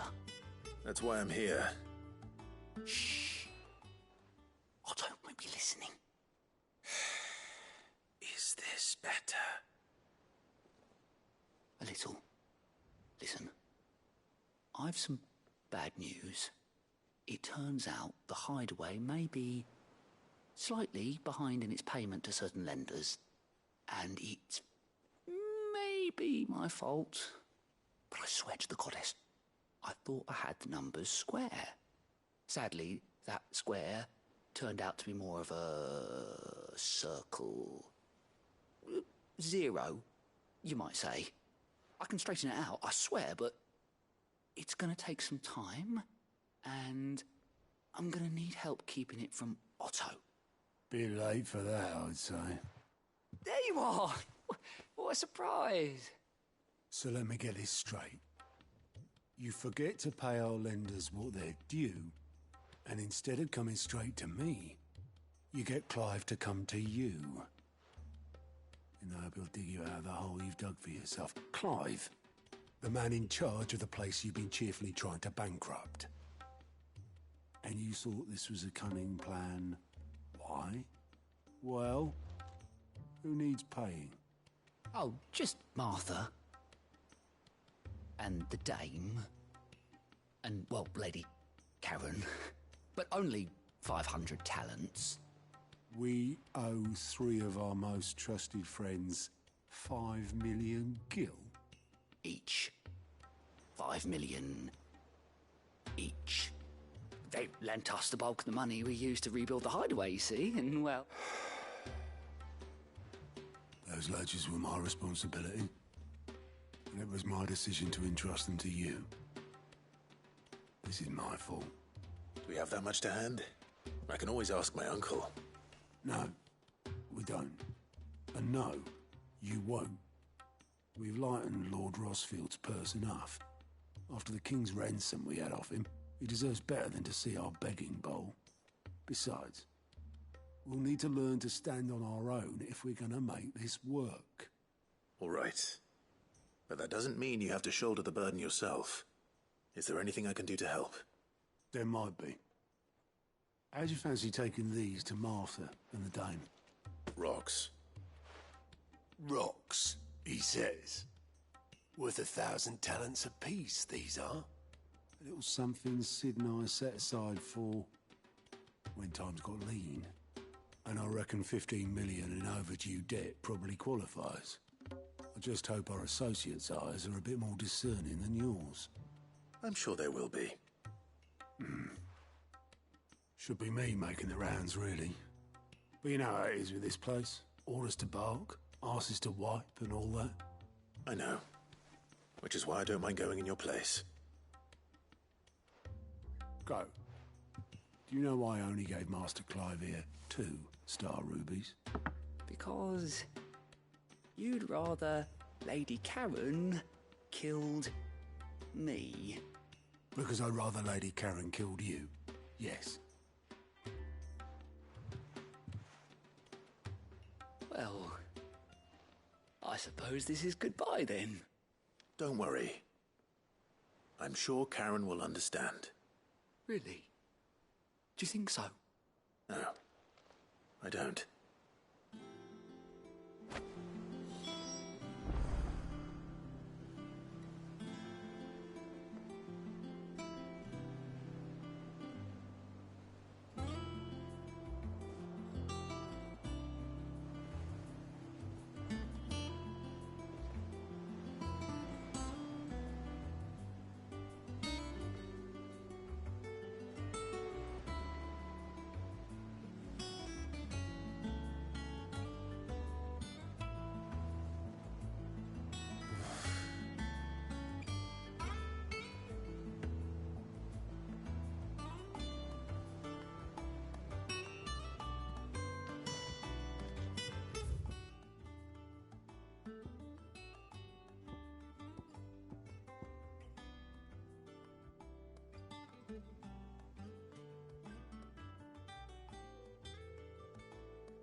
Stay sharp.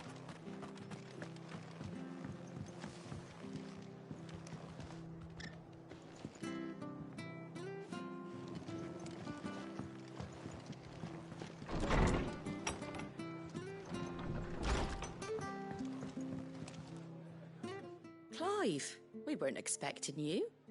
I wasn't expecting to be here, but it seems we still owe you a considerable amount of coin for your help with our rebuilding efforts.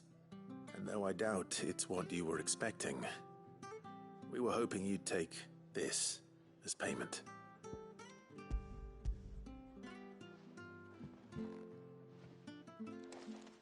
A star ruby? I can't accept this. It's worth at least twice what you owe me.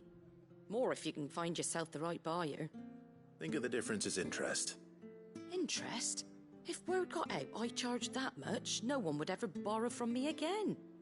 Anyway, why are you the one here asking me about this? I'd have expected Otto. Bit much sending the Lord Marquis out to settle your debts, isn't it? The old goat working himself to death again? Something like that. Most days I think he's the only reason the hideaway's still standing. Same as always, eh? Back when the place was nothing but a twinkle in the eye of a recently retired Lord Commander, word is he was the first one Sid reached out to. Probably knew that without his strong arm and level head, the idea would never get off the ground. Sid may have been the face of the hideaway, but Otto's always been the backbone. And when Sid passed away, we were all worried that would be the end of it. That Otto would just give up. His death was hard on everyone. But it must have hit Otto hardest of all. But he didn't give up, did he? Quite the opposite, in fact. If I recall, he was the one who nominated you as Sid's replacement, and rallied the rest around you.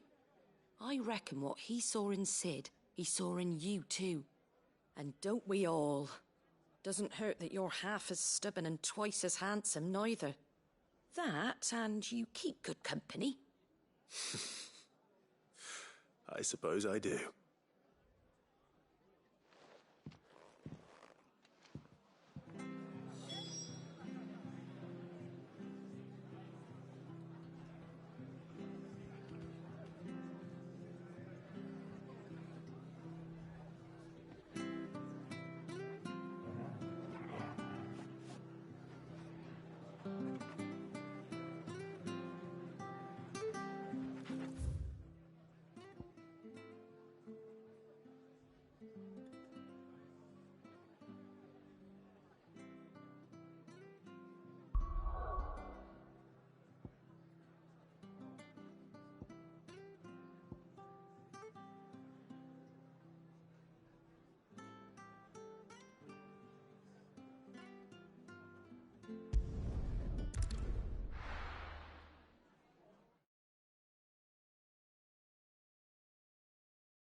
There's talk that the glass...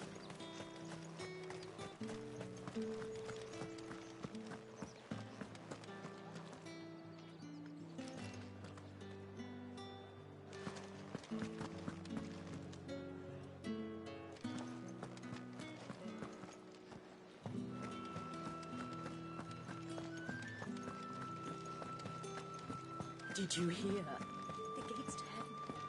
I want to see. What am I going to do without sweet water and oil of talc? Still no Milady, I come bearing gifts. Gifts? Whatever is the occasion.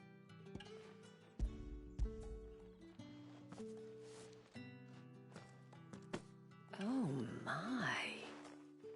Clive, you really have outdone yourself. Otto asked me to give it to you. To settle the hideaway's debt with the Veil. And to compensate you for the time it took us to do so. You disappoint me, Clive.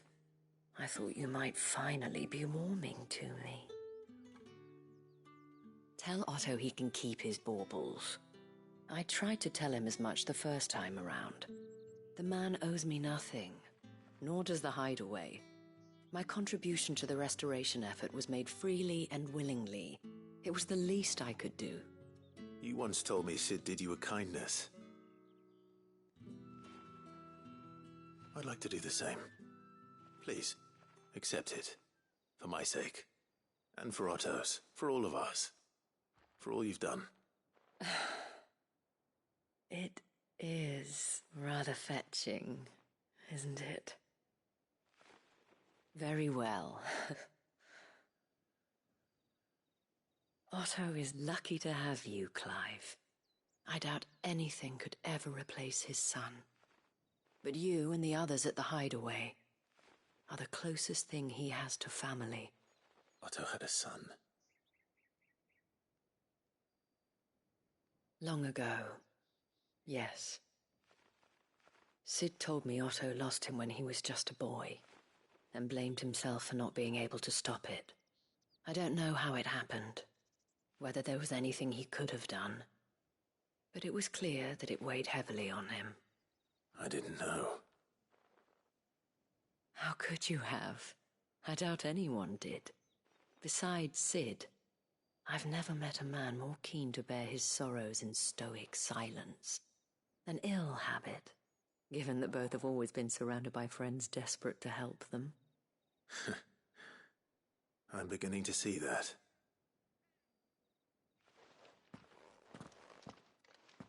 Go will want to know the stones were delivered, if he's still with us.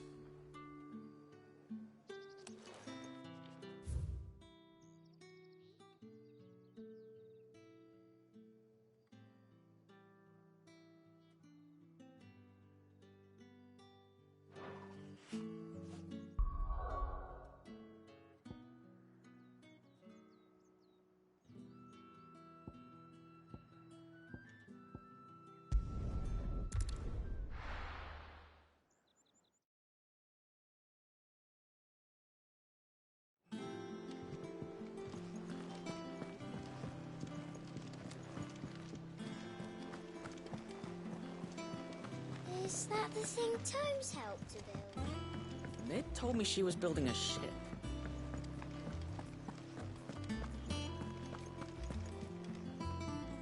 Goat. Still alive, I see. So Lady Karen accepted the ruby. Ah, about that. I tried my best, but she was just too stubborn to take it. She threw it right back in my face, in fact, and told me I could stick my stupid stone where the sun don't shine. Karen refused payment. I hope it wasn't something I said. I'm sure you were as tactful as ever. Let me see what I can do. Oh, wonderful. I hope you have better luck than I did.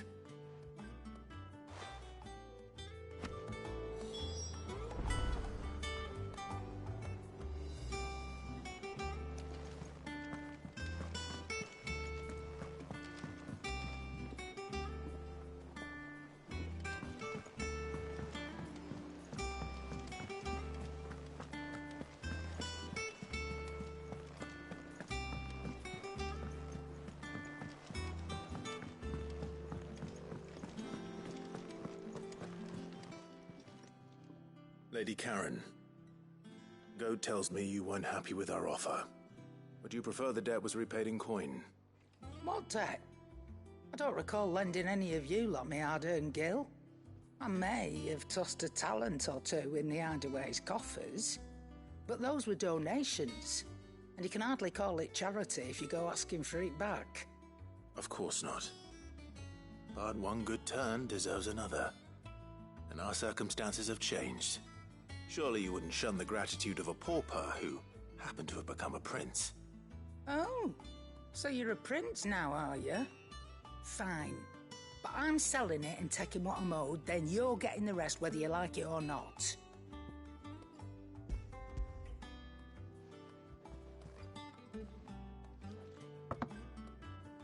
Where'd you even get this? A decent trader might nab 1,000 talents for a star ruby. A canny one, meanwhile, might claim it were nicked from the belt of Sid the Outlaw himself and ask twice as much. Might be I already have a buyer in mind. Might be you even know her.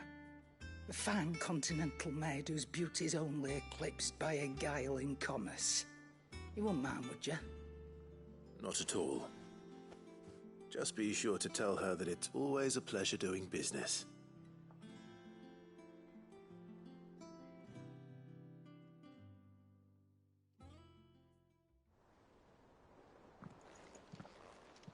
I hear you ended up delivering all 3 stones. Thanks to this lump. I sometimes wonder what I pay you for. Speaking of which, I still haven't been paid last month's wages. Oh, so you remember what's owed to you then? Get your ass behind that disc of yours and don't get up before those ledgers are square. Right away.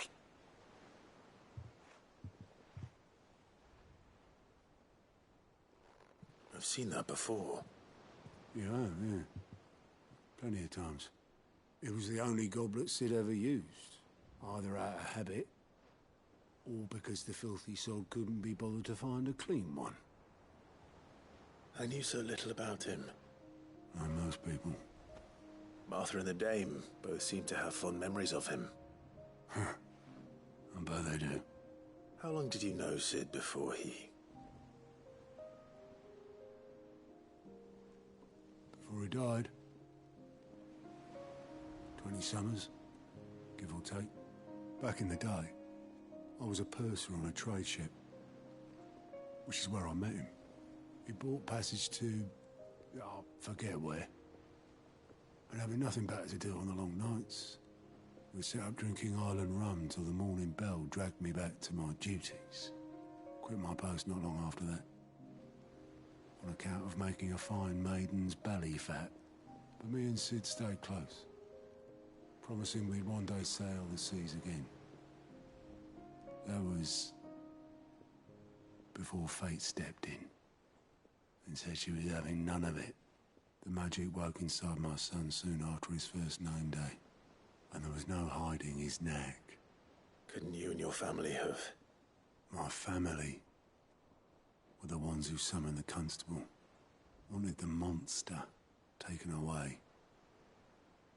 I couldn't turn my back on him, forget what I felt, and I couldn't for the life of me understand how they could. Luckily, Cid was of the same mind as me. It was him who stood beside me when all I wanted was to tear the whole world down. Him who cried for me when I had no tears left of my own. Him who swore he'd do everything he could to stop it from happening again. And he was true to his word, too. Left the Royal Army once and for all. His ranks, his ribbons, gone. Just like that. Threw away everything he had. All to right a wrong that no one else had the courage to face. I knew then I'd follow that man to the ends of the earth.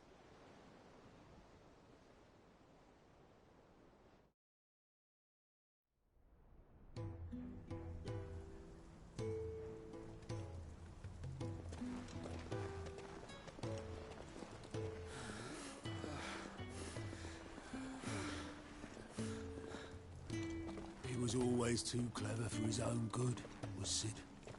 Saw the world for what it really was, while the rest of us were content to go along with the lie we were shown.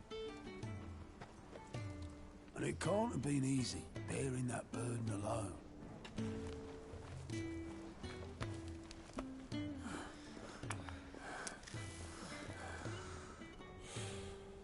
But he didn't let it stop him. He never lost faith in what he believed was right. And that gave us faith in him. Faith he'd steer us true. So I swore to myself that I'd always be right behind him, ready to catch the stubborn sod, if ever he should fall.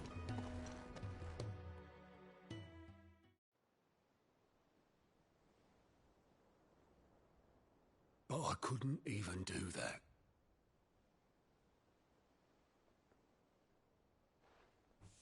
Ignore me. Just the ramblings of a tired old man. Leave that lot. I'll tidy it up in a bit.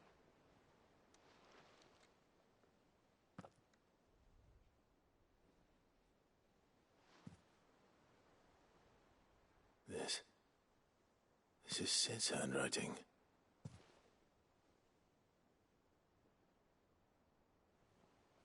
Dear Otto. I may be drunk, but I wanted you to know this place would be fucked without you. Love you, you grumpy old sod.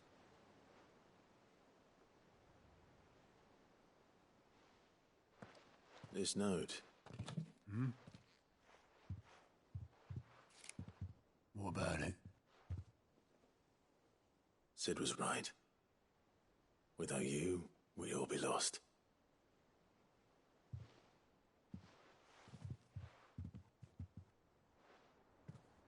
He should have bloody well said so then. Just once. Before he went. But then, why would he? Him, or anyone? I'd only have told him to piss off.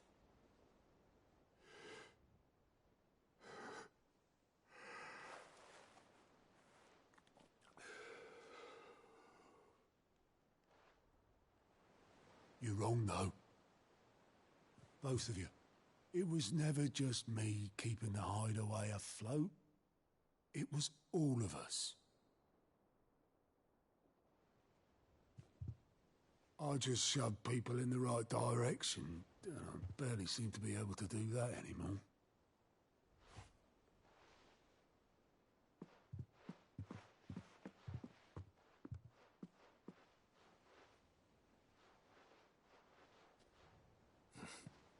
Would you rather goat were at the helm?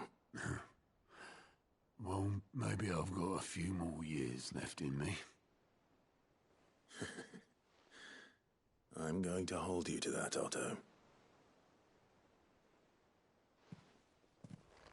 Before you go, Sid would have wanted you to have this. But that's... This'll do me just fine.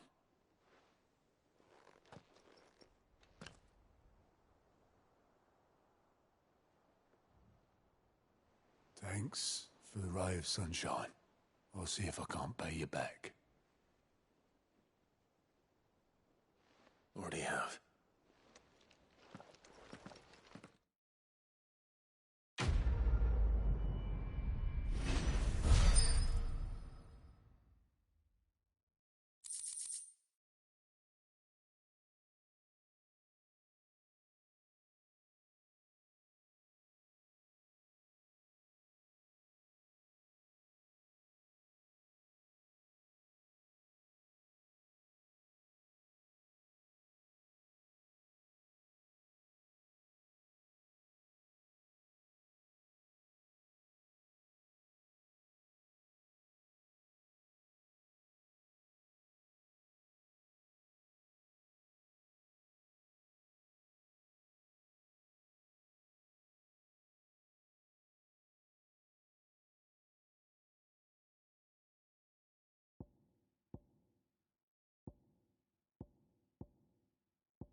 Told me she was building a ship. Really? Is that the thing Tomes helped with?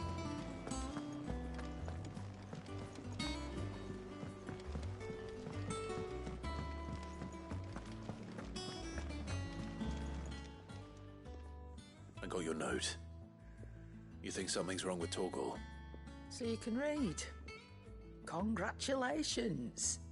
But I didn't say I were wrong with him. I said something weren't right. He's not been eating me treats. He used to love cracking the bones from Molly's boiled brown, but now he won't so much as look at them. Didn't like him. Which is why I'm of a mind that his mind's on something else. You've not been working him too hard, have you? No harder than usual. Is that it, boy? Do you need a rest? What was it he said he was? A frost wolf? That's what the Lawsman seems to think. Then maybe this all has something to do with whatever it is that's woken inside him. I suppose things have been different since Rosalith. Perhaps Hippocrates knows something. Instead of everything, you mean? Perhaps.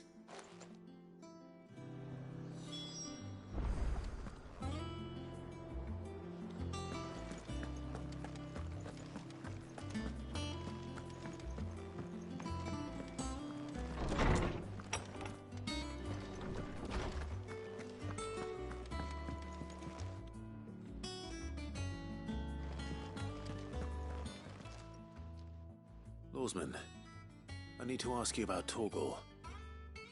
Something's not right with him. He isn't ill, is he? I don't think so. But according to Lady Karen, he seems to have lost his appetite, which is certainly a new development. She says he's hardly been touching his bones of late, and she believes it may have something to do with what happened at Rosalith Castle. I rather think she might be right, though not about his appetite. All canids are instinctively inclined to crack open bones for the rich marrow that resides within, and I see no reason why a frostwolf should be any different. Accordingly, I suspect it is not a lack of appetite that afflicts Torgal, but a surfeit of it. If we assume that his newfound magics require additional nourishment to sustain, it may well be that the bones Lady Karen is accustomed to providing are no longer sufficient. Frostwolves, after all, habitually prey upon far larger animals, whose bones may yield altogether different nutrients. As to where one might find a suitable substitute, some antelopes that graze the meadows of eastern Rosaria have been known to grow to a size more than double that of their lesser cousins. I don't recall ever seeing any that large. And little wonder. The oldest and largest such creatures rarely leave the safety of the highlands for fear of predators. The last elder antelope sighting I recall hearing about took place near Cressida, and that was long before the village was abandoned. Even so, it seems like a good place to start. Good hunting, Clive.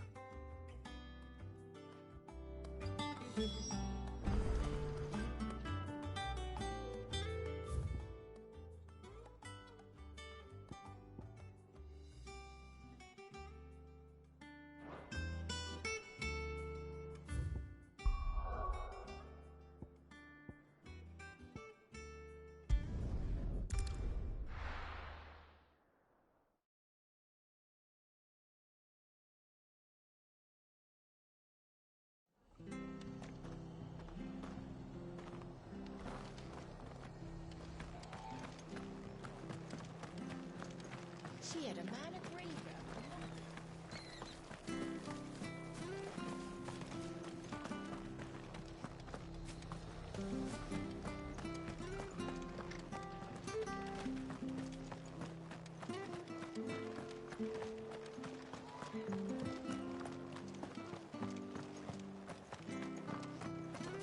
Please.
This one.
This one.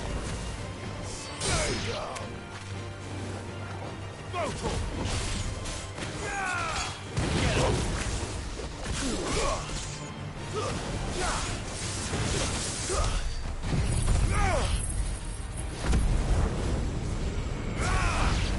Give me thunder. Stick him.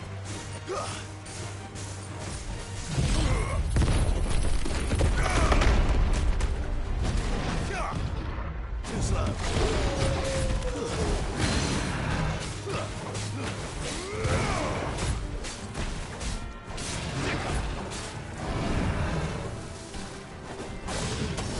This one.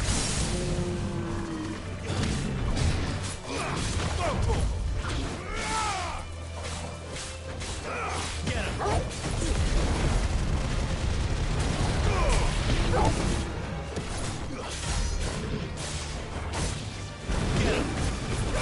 Let's try.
Well, it's certainly quiet.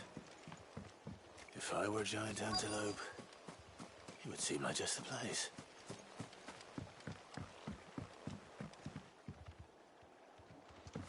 I doubt we'll find one bigger than that. You hungry, Torgal? Get him! This one.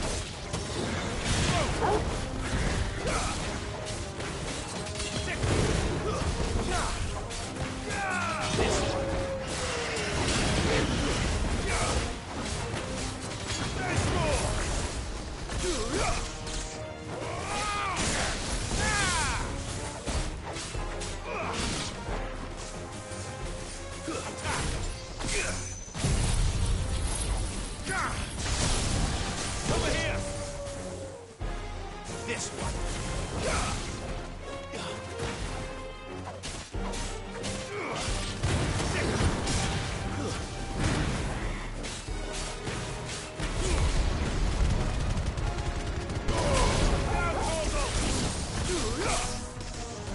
Over here!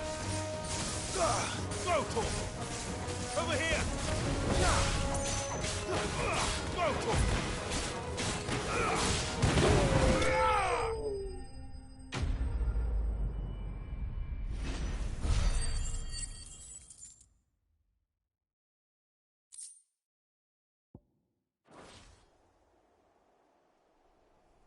Now,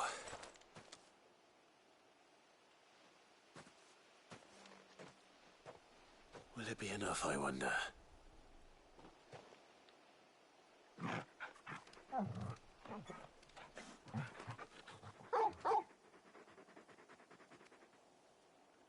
I say that answers my question. Which means we owe the lawsmen our thanks. You're just a big puppy, aren't you? A very big puppy.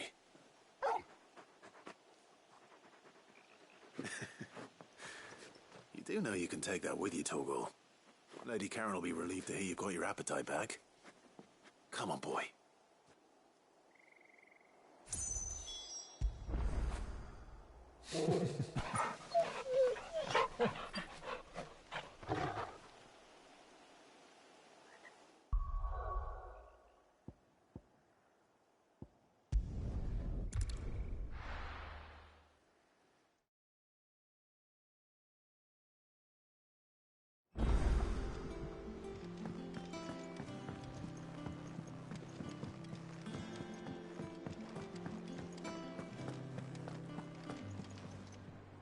I noticed you and Torgal had gone off somewhere.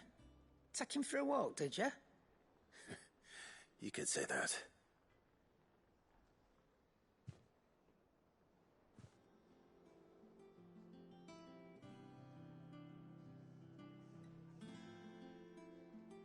So, Molly's leftovers weren't good enough, eh? That'll teach me for treating you like you're still a pup. All right, no need to shout. Now we know what you're after, I can see about getting some in. Speaking of which, I brought one for later. Can I leave it with you?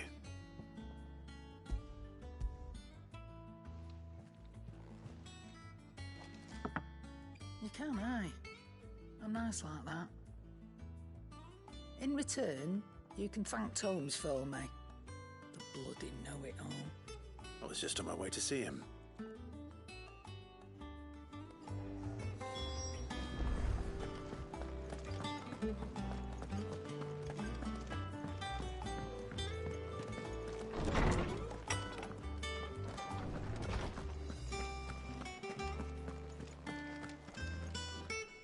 Ah, Clive.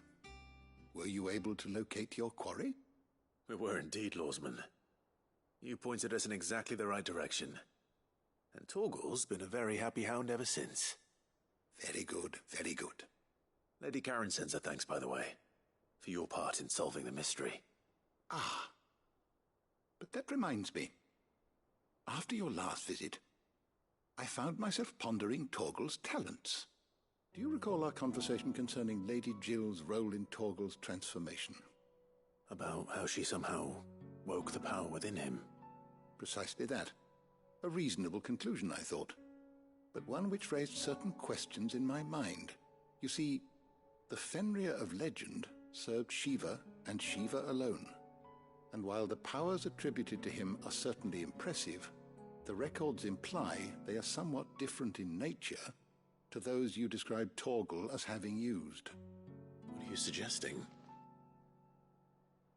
That Torgal may be the beneficiary of more than one Icon's power. Consider that in addition to Lady Jill, he has served as a loyal companion to you, your brother, and even the late Cid. In short, the Icons hitherto near at hand, or should I say at paw, have been diverse and plenty, and that number has only grown as the realm's dominance have fallen to your sword. One can but speculate as to how all of this has affected Torgal. He has seemed more fierce of late. And if I am not mistaken, he will grow fiercer still. We are fortunate indeed to be able to count him amongst our allies and not our adversaries. Oh, he's more than an ally. He's a friend.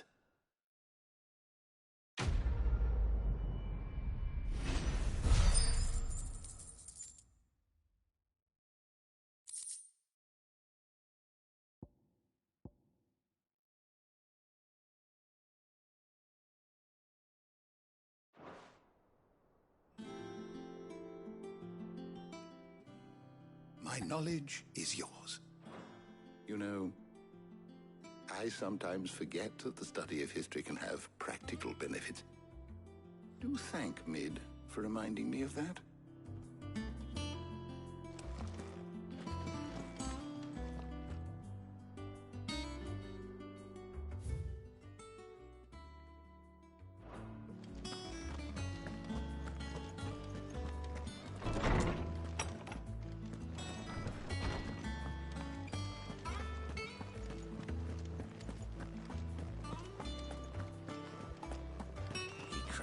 crystal too.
Hopefully it's nothing. But I should speak to Blackthorn just in case.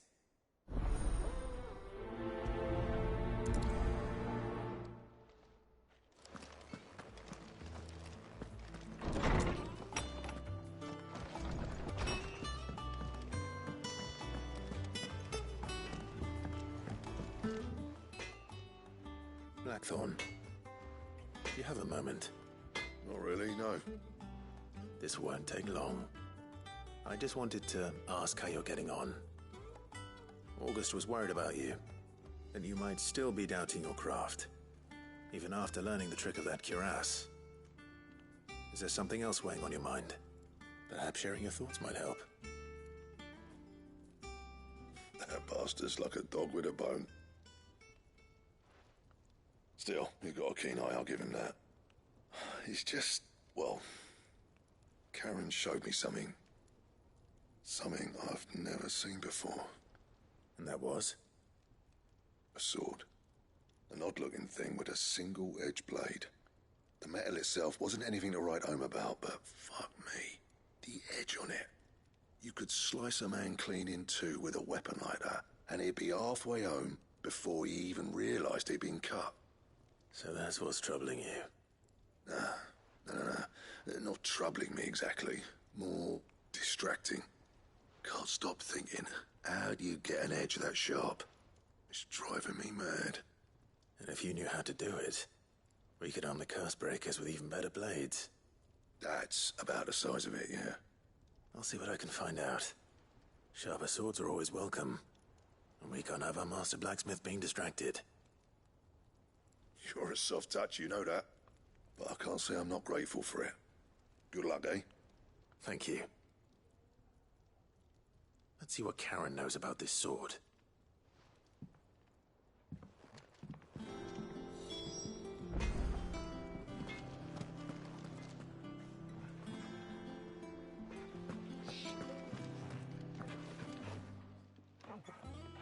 You're looking well, Karen. What do you want? Out with it. I want to know about the sword you showed Blackthorn. Single-edged and extremely sharp. Running around after him again, are you? I suppose I am, yes. But I need to help him find out how to work an edge like that. It's driving him to distraction. Little wonder, I suppose. There's not many like that make it as far as the twins, and those that do go straight into private collections. Which made it nice and easy finding a buyer. Can you tell me who bought it? Where is it now? You think I tell people who my clients are? Suppose you're not likely to go nicking him off me, are you now? Fine. If you stop mooning at me like that. Lord Ignac's the man you want. Dalmekian bloke. Collects weapons and the like. And he's got more money than sense, which is why he's one of my favourite clients. Reckon he'll still be at the inn in Dalamil, where I left him. Thank you, Karen. Oh. And he's a touch eccentric. If you take my meaning. I appreciate the warning.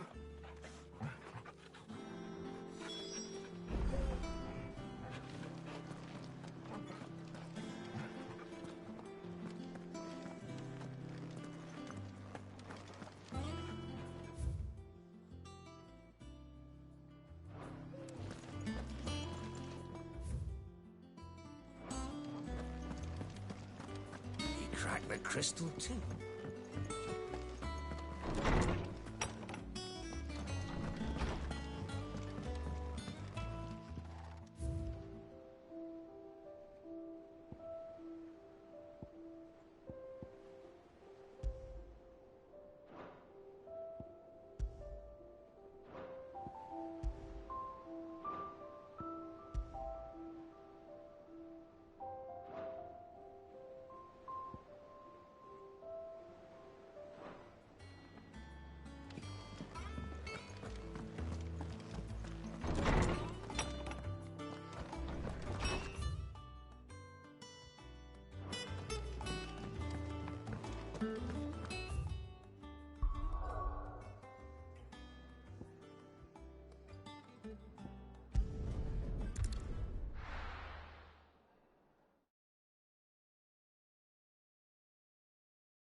People take notice of wealthy men.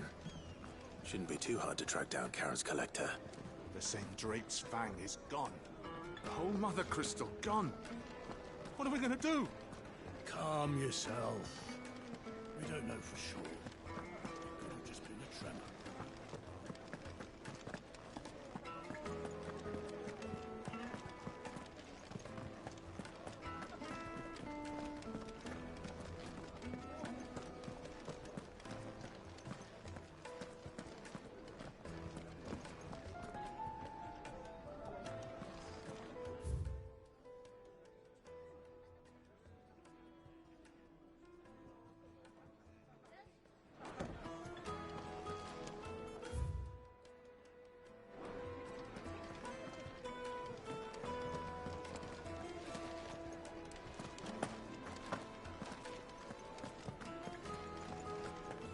Welcome. If you're hoping for a bed, I'm afraid you'll have to look elsewhere. One of our wealthy patrons has purchased the use of it. My reputation will be ruined! Ruined! Calm yourself, Lord Ignac, I beg of you, before you do yourself a mischief. Pardon the intrusion, but... Out! Get out! I paid for these rooms so I wouldn't be disturbed. Leave me be! Please, allow me to apologize. His lordship is going through a difficult time, and he's never been fond of guests arriving unannounced. Radim! Get rid of the filthy oaf this instant! Very good, Lord Ignac. Would you mind stepping outside for a moment?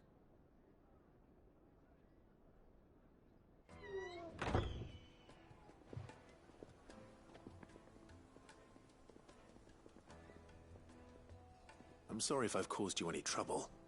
That? No. That's just how his lordship is. Though the morning's events have left him somewhat fractious. He has been dispossessed of his luggage, you see. The thieves also made away with a considerable amount of coin. Coin the innkeeper will soon be keen to collect. I don't suppose a certain blade was among the stolen items. A single-edged sword. It was purchased from a merchant friend of mine.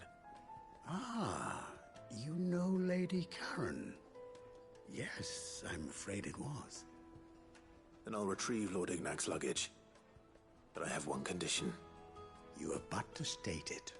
You are welcome to anything that is within my power to grant. I want an audience with Lord Ignac. A few minutes should be enough. Then I'll be on my way. A condition I would be a fool to refuse. Of course, you shall have your audience. I don't suppose you saw where the thieves went? I did not, no. Though some discreet inquiries made on his lordship's behalf mean that I know where you might find them.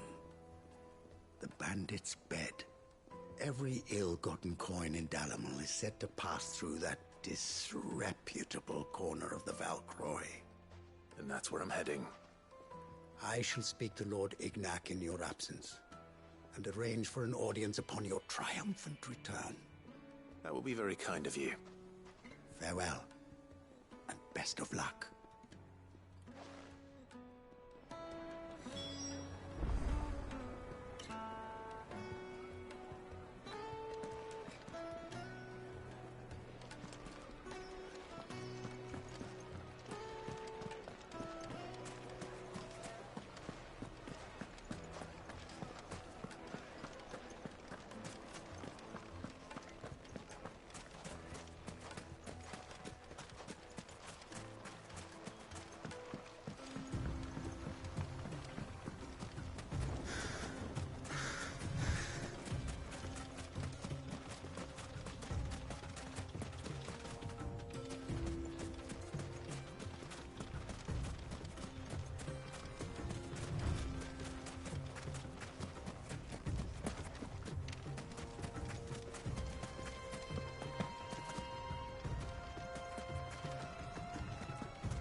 Time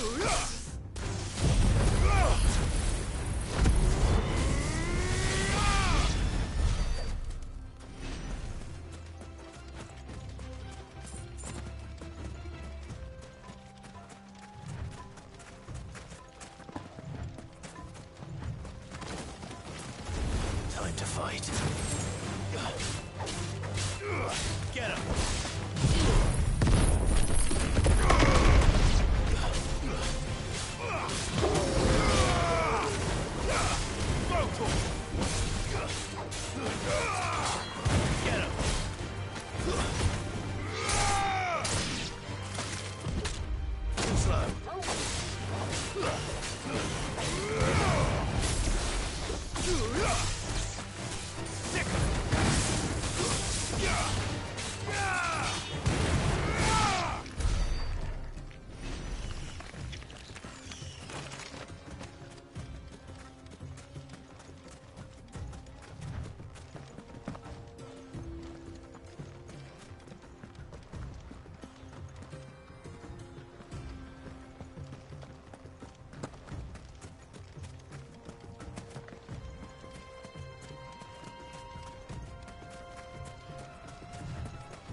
That'll do, girl.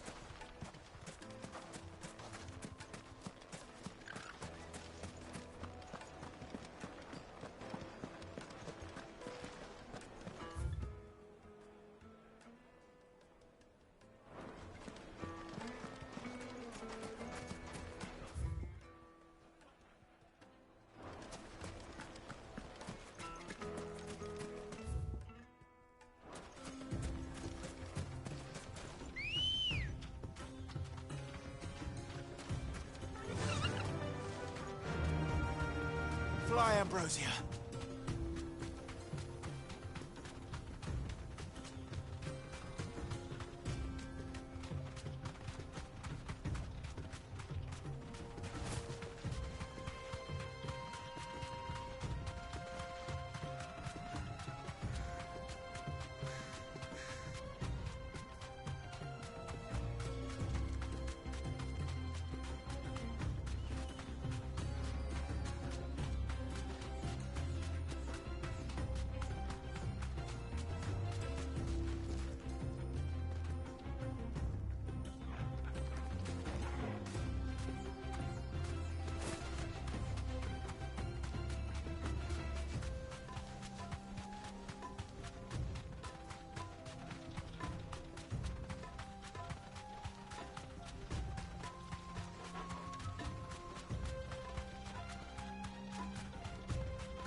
happening?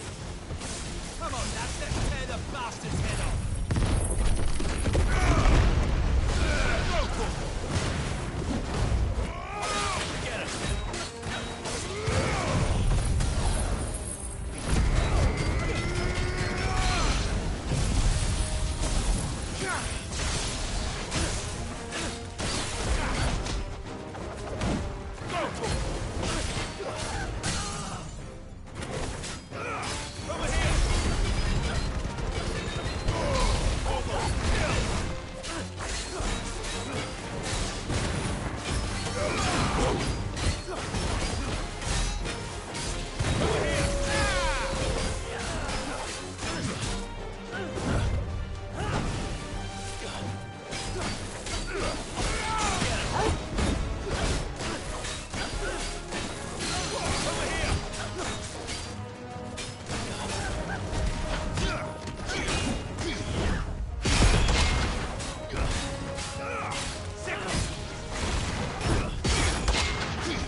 This must be Ignac's luggage.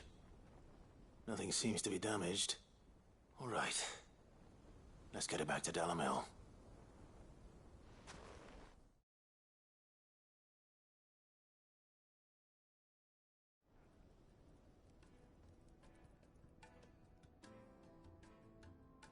I hear I have you to thank for the return of my effects. What shall I call you, my good man? Wyvern. Glad to make your acquaintance. A formidable name indeed. Well, Wyvern, I appear to be in your debt. Radim here tells me you wished for an audience. Is that all? A few moments of your time should suffice, yes. You're a peculiar fellow, Wyvern. All right, speak. Master Wyvern was wondering if you could tell him about a certain single-edged sword you recently acquired. Oh, a true work of art, that one. Karen drove me hard on the price, but I would have sold her Radim here to get my hands on that sword. It was made in the Outer Isles, far beyond the Twins, and is used exclusively by the practitioners of a unique school of swordsmanship. They believe no combat should ever exceed a single strike, and hone their blades to such perfection that none ever does. Each sword is made for that one perfect stroke, and for that stroke only. They crack upon a second blow. There's a brutal sort of beauty to it, really. But how do they hone such an edge? Fine question. Why, they use a whetstone, of course. Whetstones, rather. A whole array of them, ranging from the coarse to the fine. 10,000 licks with the sharpening stone, then 10,000 more. But it is the final stone which lends the blade its legendary sharpness. A mineral quite foreign to this great realm of ours. And that is the key. The secret ingredient. Wyvern, it occurs to me that my little lecture is hardly equal to services rendered. Take this, together with my regards.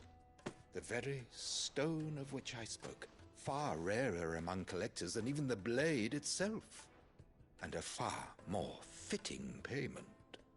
Thank you. Pardon the intrusion, my lordship. However, it is long past time we prepared ourselves to depart. So it is. I am locked in bitter competition with a rival collector of curiosities. I am one step ahead of the unscrupulous scoundrel, but he is hard at my heels. And there are many other collectors out there.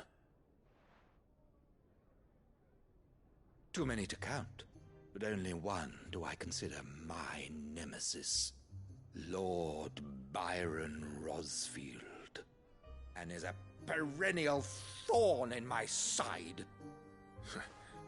I can imagine. Farewell, Wyvern. May our paths cross again. Radim, we mustn't dawdle.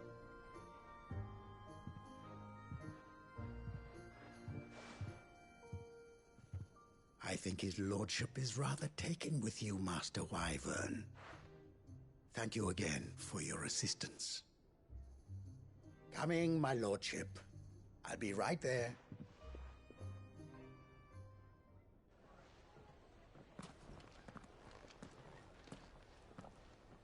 Trust Uncle Byron to find such an interesting rival.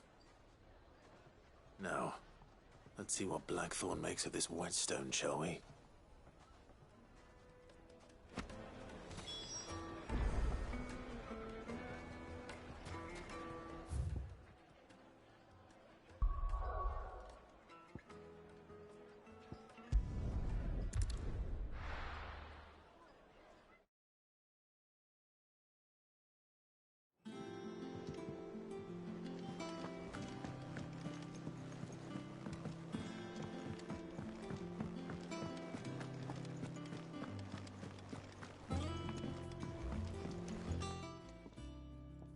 Sorry for the wait, but hopefully you'll agree it was worth it.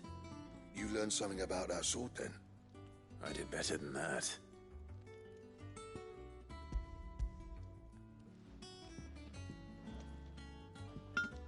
A whetstone? Yes, but not one you'll find anywhere in Valisthea.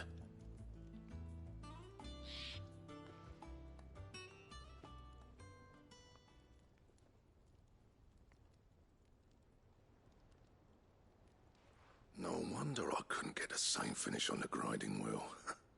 One hit and all done, eh? Might not be so bad if all you ever fought were duels. Good luck on the battlefield. Your second opponent would be your last, no matter how good you were. Even so, is there some way it could be used to give the Cursebreakers an edge? I think so, yeah. With this whetstone and the right kind of steel, I could probably even make a twin of the blade that rattled me. But there'd be no replacing this little rock once I worn it down to a sliver. I reckon we get a dozen swords from it, if that. Swords that the Cursebreakers wouldn't know how to wield properly, and that would see them through a single fire piece. Nah, no point trying to copy that thing. Be about as much use as a wax anvil. But finishing our blades with a whetstone this fine, now that's something to consider. And what's finer than fallen masonry, eh? Or more hard-wearing, for that matter. Just imagine it. Good Valisthean steel with an edge as sharp as any found in the Outer Isles. I won't make a copy, nah. I'll make something much better. I'm sure the Cursebreakers will be delighted. Just don't push yourself too hard. Don't you worry about me, sunshine. I've been working day and night since I was half your age, and I'll still be here when you're long gone. Hey, thanks, Clive. I mean it. I owe you one, August too. It's good to know someone's looking out for me. You'll be happy to hear you said that. And I'll see that my debt to you's paid. First new blade I make's got your name on it. You come and find me when you've got the materials. All right. I will.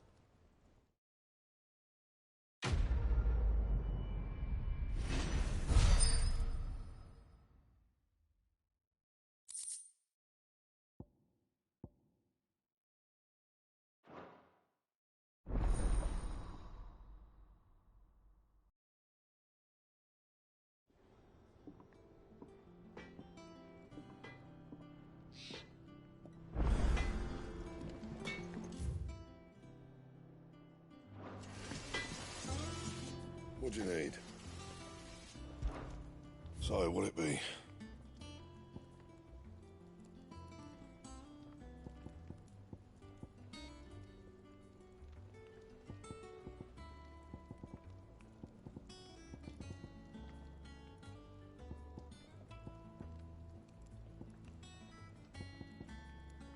Bring me the materials, and I'll think about it.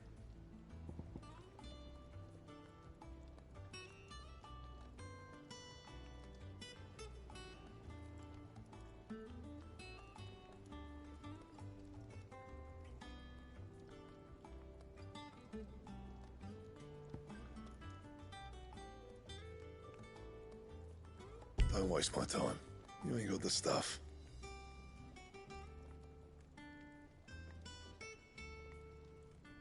And?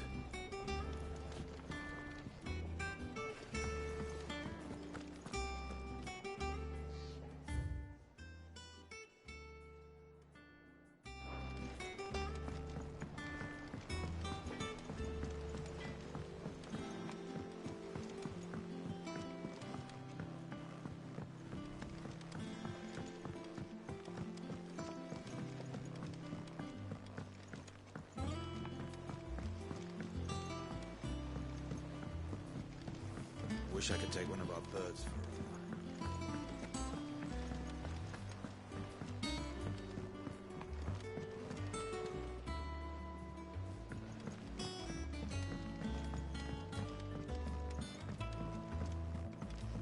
Well, here, Sid. Reckon you might be just the man to help me out of a bit of bother, if you've a mind to. Let's hear it. Well, it's about this alembic the chief's got me making. Lovely bit of kit it is. Bung in a solution you want splitting, and it will separate it out, just like that. Problem is, it won't always get rid of all the impurities. And with some of the stuff we need it for, that ain't good enough. Which is why I've been looking for something to filter the liquid we'll be cooking off. And that's where I was hoping you could help me out. I imagine Ty could get some use out of this alembic too. Distilling medicines and the like. All right. Why not? Proper job! So what exactly do you need for this filter? Nothing but bomb ash'll do, says the chief. Gave me a sample she'd obtained from the university stores. Couldn't believe my eyes. You pour the blackest blight water through it, and it comes out clear as a mountain stream. So, I did a bit of reading about where I might be able to get hold of some. And do you know what I found out? It's only the blimmin' bones of a bomb king. They leave them behind when they die, see? I take it that's where I come in. If you wouldn't mind. I saw a billet on the hunt board for one just the other day. Would have gone myself, but, well, fighting dirty great balls of flame ain't exactly my forte. You, on the other hand... All right. I'll see what I can do. Thank you kindly. And good hunting, eh?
Oh, I wasn't expecting you back so soon.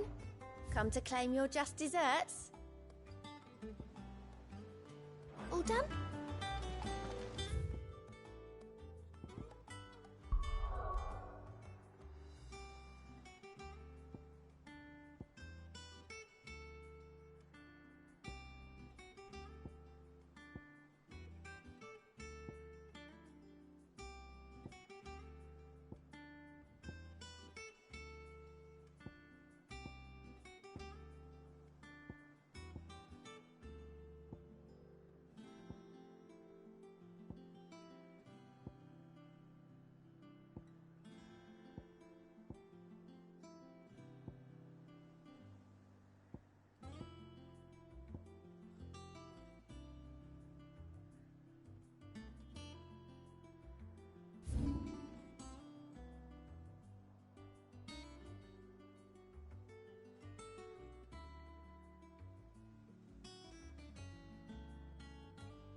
You're finished.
Hope there aren't any more of them.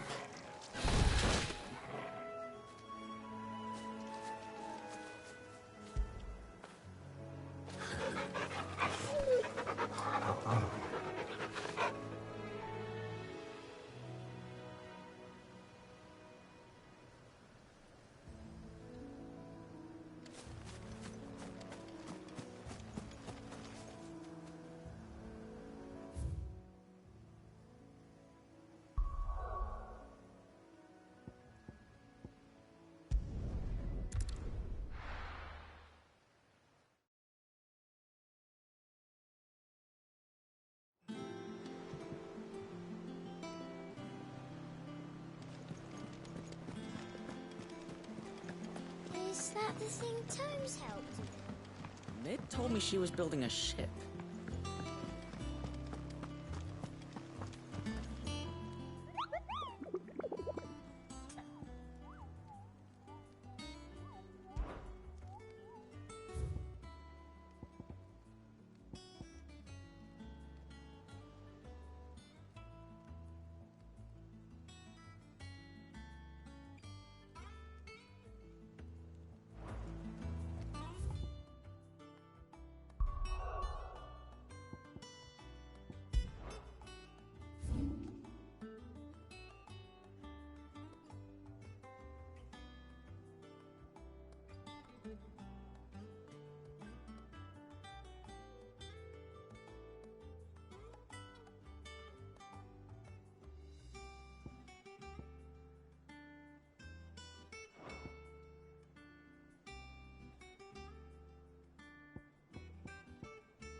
Keep them pilgers nice and chilled. Look at this place.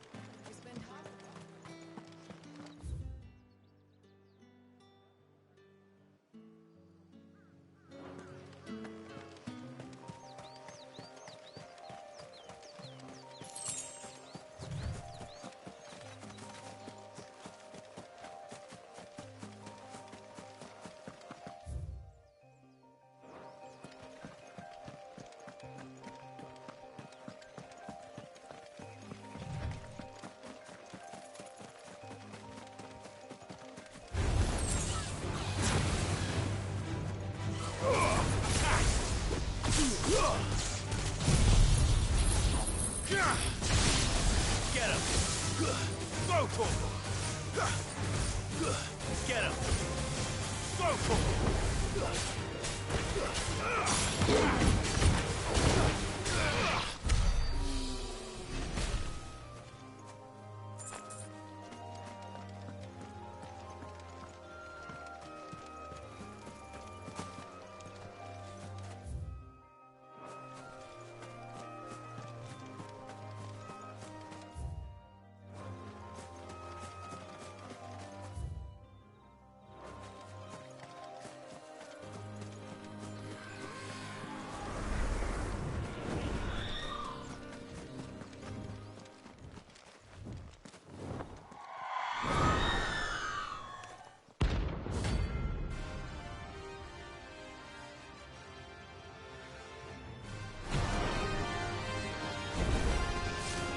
That's what I think it is.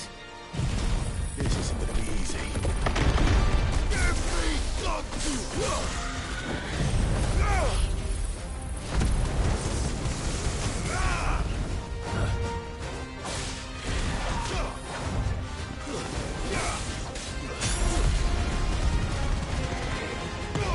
All yours, Torgal.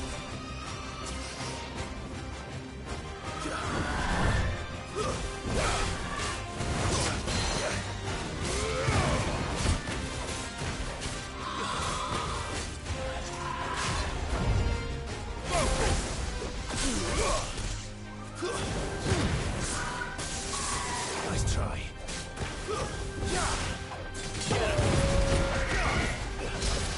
This one.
Get him.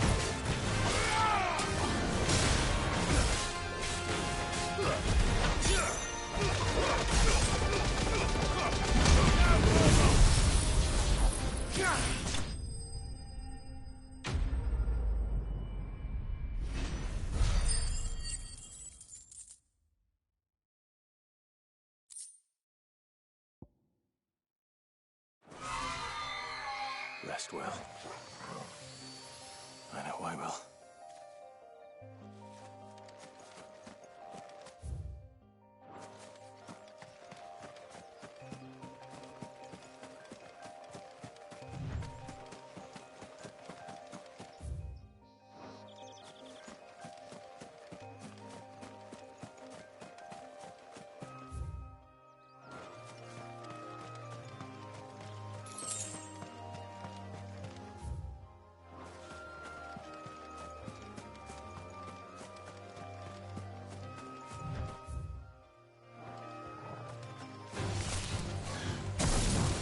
This one. Over here. Go for it. Attack. Get him. Second. This one. Go for it. Second. And another. Attack.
Let's go. Fly, Ambrosia.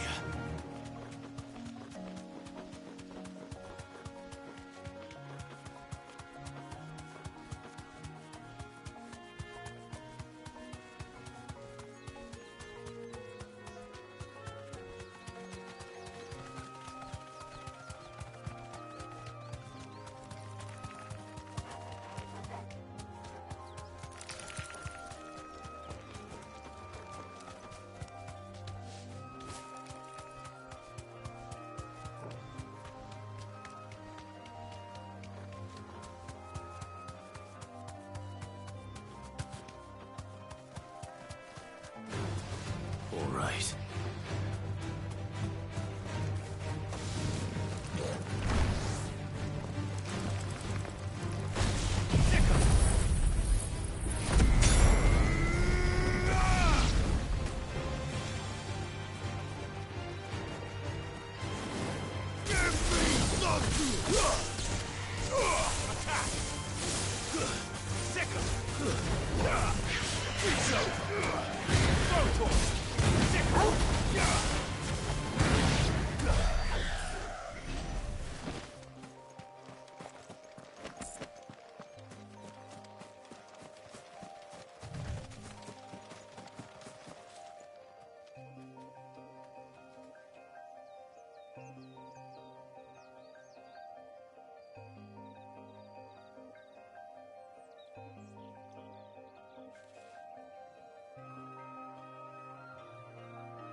Is that the thing Tomes helped? Mid told me she was building a ship.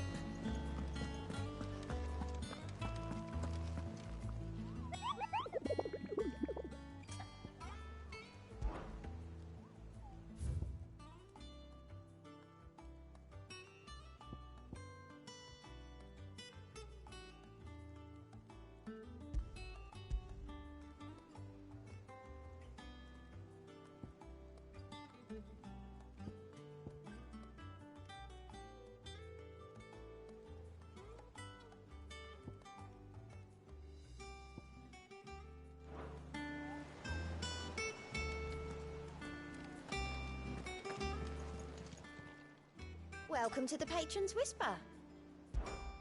Your benefactors are a generous lot. You earned this. All done?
that the thing Tomes helped with? Mid told me she was building a ship. All right, Clive. Asterix. We'd finished sending half the hideaway traipsing across the twins, has she? I swear, that girl'd do anything to put off visiting her old dad's grave. No excuses now, though, eh? Not quite. She said there was one final thing she had to take care of. I'm sure she'll be finished soon enough. She said that? In those words? She did, yes. Clive? Were you born yesterday or something? There is no thing. She'll probably be halfway to Canva by now. Mid. I might still be able to catch her.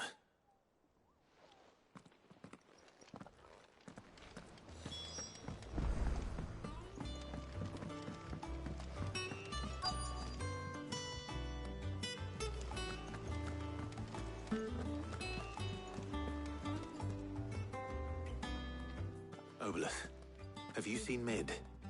Yep. In a boat, going that way. Then I'm too late. You in a hurry at all, are you? No, I offered to take her across, but she wouldn't wait. Just paid for a dinghy and rowed off. Oars going like the clappers. Got some life in her, ain't she? But anyway, I was on my way up to see you, as it happens. Got a letter for you. Urgent, by the sound of it. One of your uncle's men said I was to hand it to you in person, post-bleeding haste. And you're here now. Thank you, Obolus. Don't mention it. What tidings, Uncle?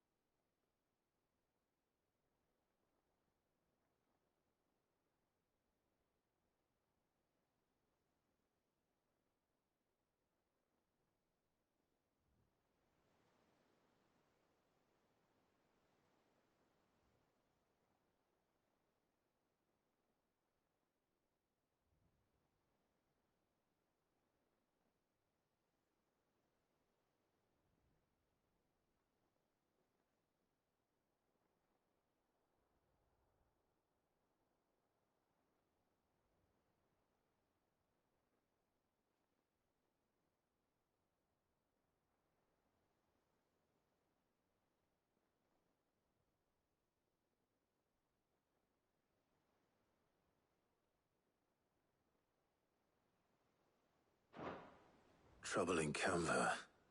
Well, I'll need someone to keep an eye on Mid.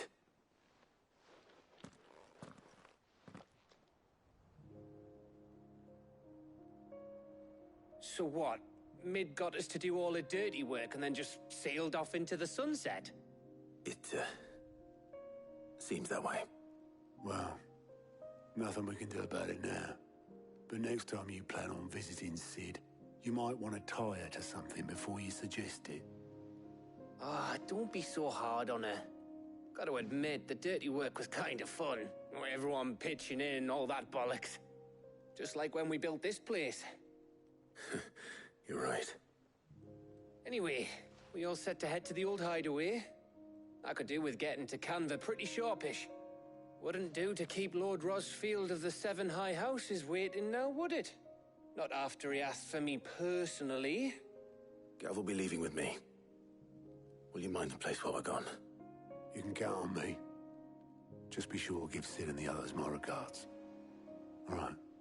Oh, by the way, Jill will be joining us too. She's got some things to take care of, but she'll meet us there. I hope she's telling the truth at least.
well, Sid. I remember what you told me. But if no one is listening to what you have to say, you may as well not say it.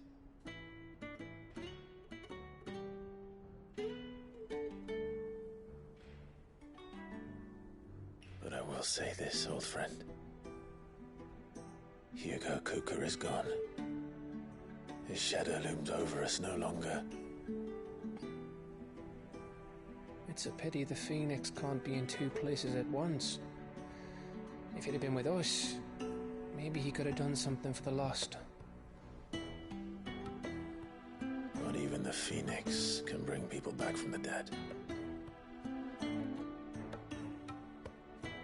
Life has a beginning and an end. So we must live while we have the chance. And not as slaves to the crystals, but as free men.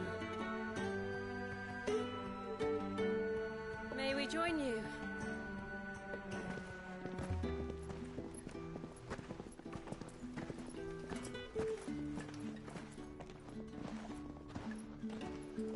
Lady Karen, what a pleasant surprise. I thought I'd drop by and see how you were all doing before heading off to restock my supplies.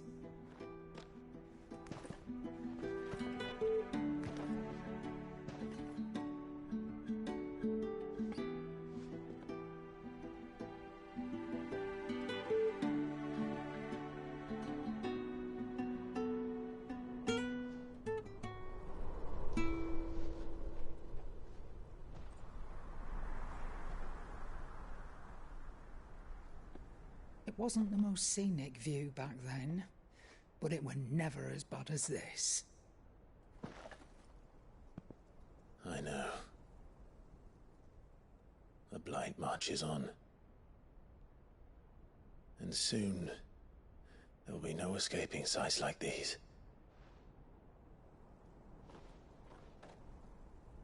So our mission remains unchanged. We cannot stop until every Mother Crystal is gone, and their thirst for ether with them. The only one that remains in Storm is Drake's Tail in the Crystalline Dominion. Our next target. We're going to Twinside. It's the capital of the Empire these days. I wouldn't like to think how tightly guarded they've got the place. Not that that'll stop you, but we do well to scout it out before you go charging in. We would indeed. If you're off to the Dominion, you can take this great lump with you. Goods. Oh, I am sorry. Have you forgotten you're the most wanted man in the Twins? I thought you might like to disguise yourselves as the attendants of a travelling trader, assuming you've no better ideas. You wanted to buy yourself some tools, didn't you? Well, now's your chance. You're letting me go with them? Oh, thanks, Nan. Stop that! You'll break me bones, you great galoot.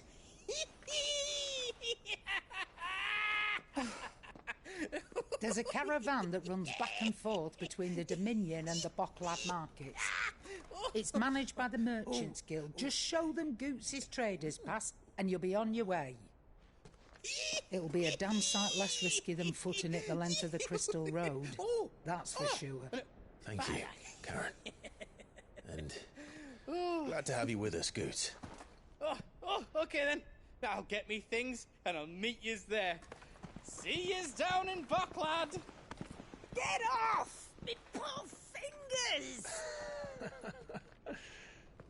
Jill, you're with me. Understood.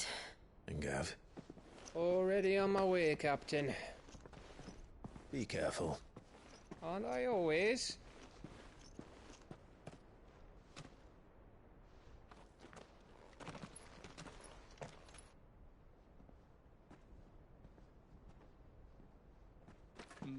Do you see that, Sid? Your protege's making a proper little outlaw of himself.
How are you feeling?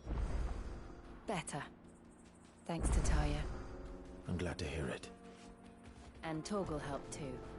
Didn't you, boy?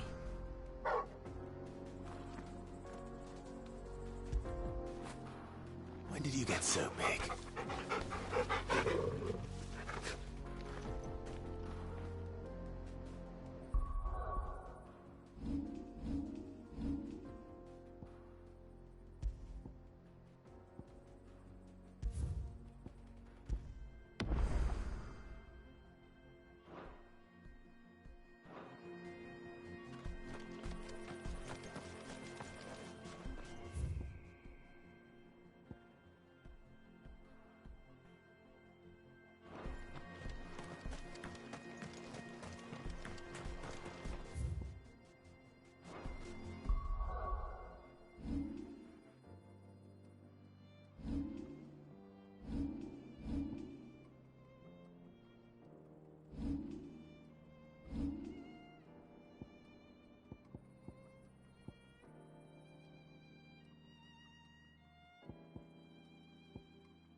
This used to be a trade route for merchants crossing the Scars, till the Republic laid a new road wide enough to let wagons pass, and all official traffic moved there.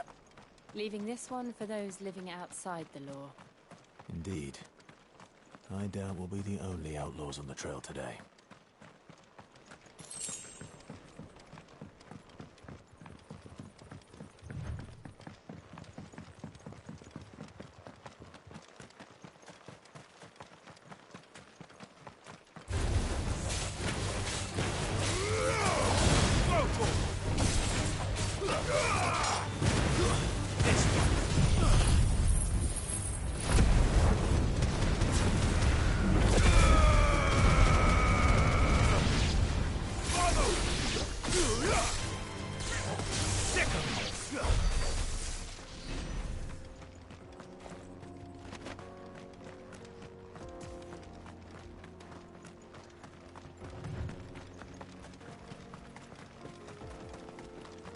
So what do you think? That we'd be lucky to make it out alive. Really? It's as bad as that? Oh, aye. There's trouble up ahead. And too much of it for us to handle. I take it there's danger on the road. Oh, what about this fearsome-looking fellow? You think he'd be equal to the task? Oh, no doubt. Assuming he's willing to hear us out.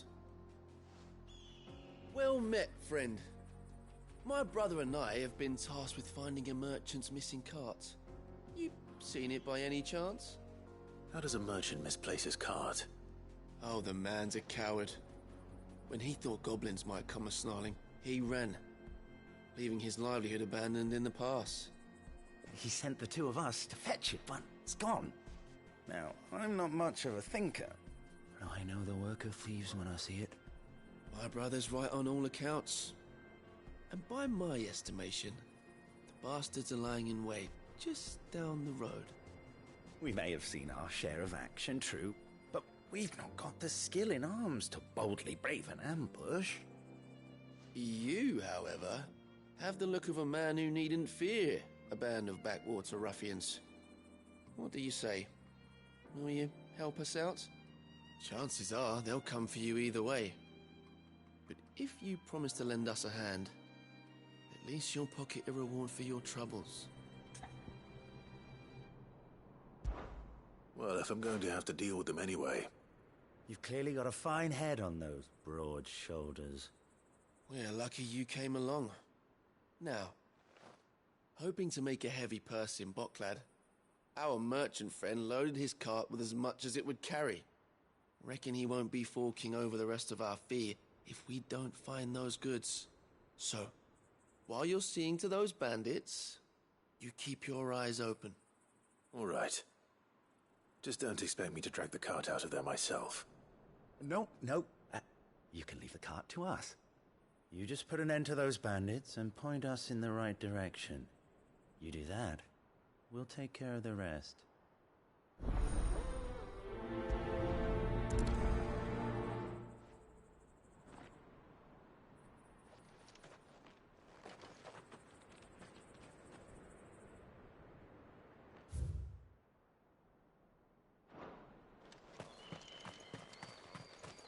I'm not sure I trust those two.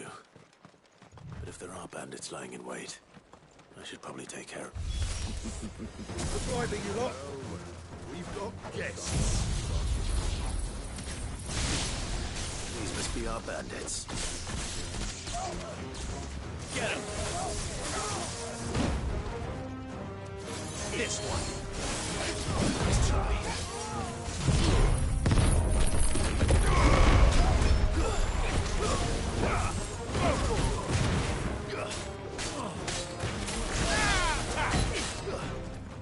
Too slow.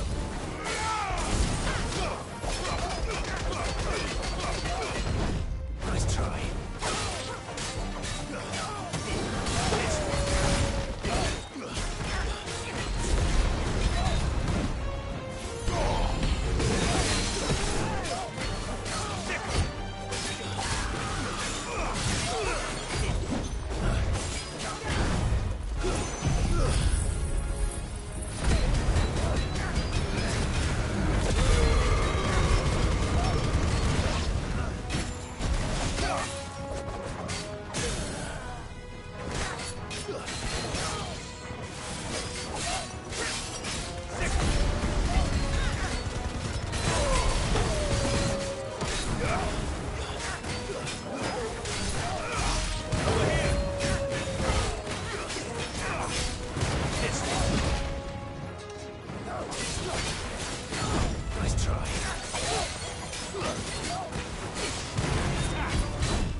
That's them dealt with.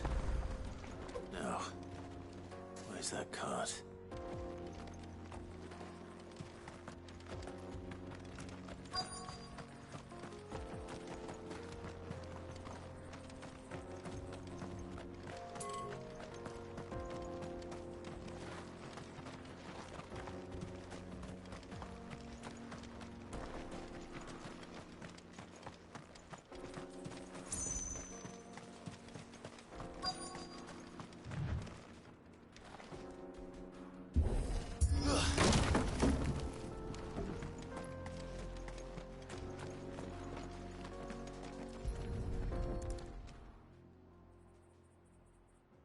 Getting all of this out of here will be a nightmare.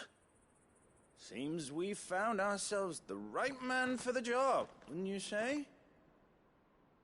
Found the cart and didn't leave a single bastard breathing. Our merchant friend will be delighted. And how exactly will he be getting his goods out of here? You leave that to us. After all, it'd be wrong to make such a fine warrior haul cabbages to market. You've done your part. And that's all you need to worry about. Here.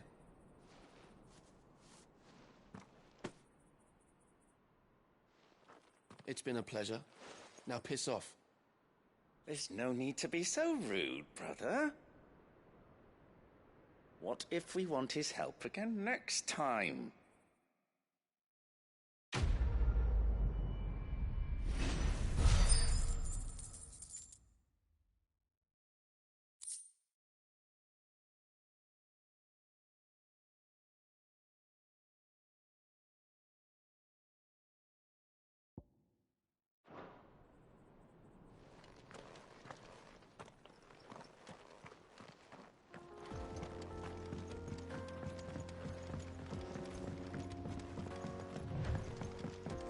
I see the Dalmex lag behind Rosaria when it comes to bridge building.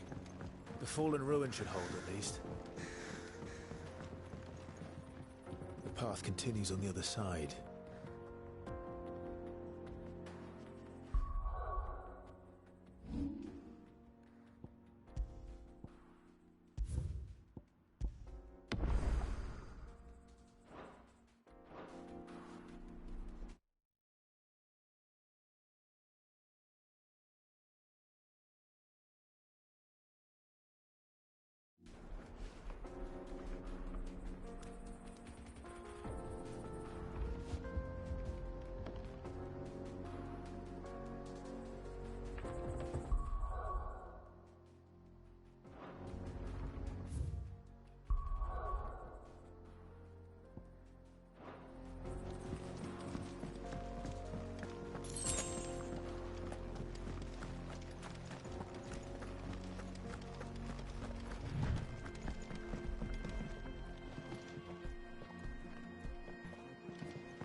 So this is Zemeckis. The land of the gods.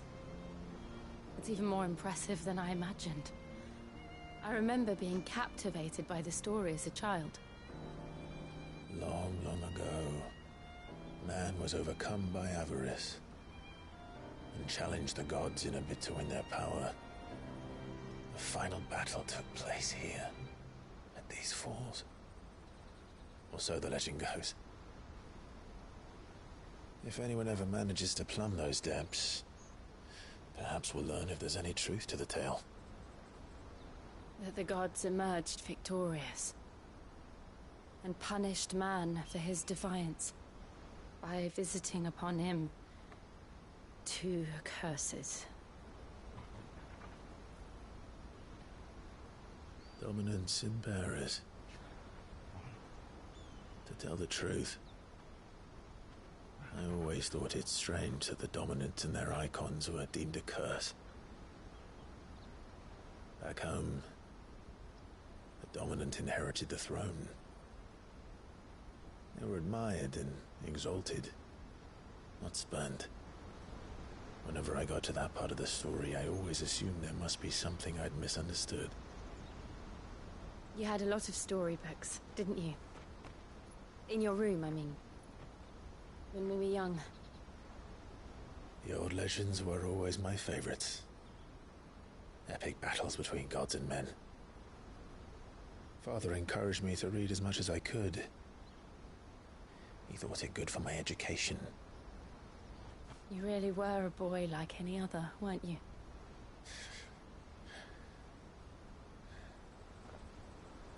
Just look at this place.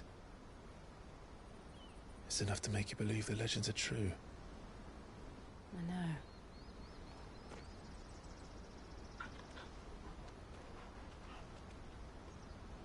We're not far from Boklad. The road will be busier up ahead. Then we'll have to keep our wits about us.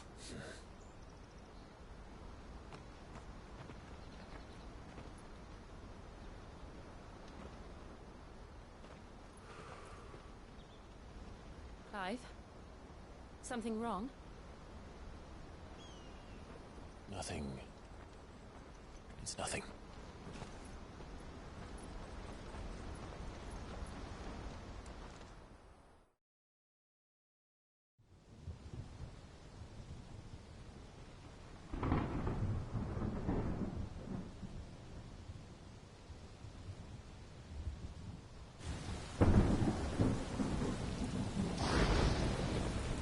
I see the reports are true, Father. You have surrendered the throne to Olivier. I have. Emperor Olivier shall rebuild the Holy Empire of Sanbreque.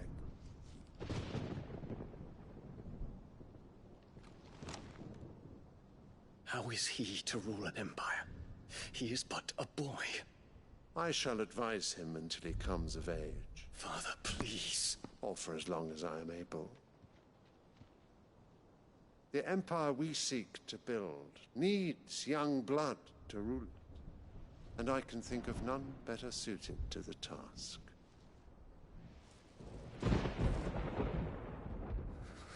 There is other news, Dion.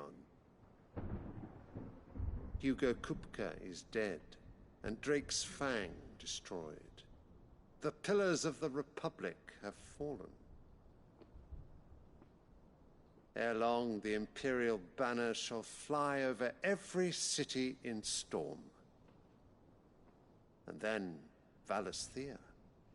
All shall bow before their Emperor. Father, these are the words of a tyrant. They are the words of a god.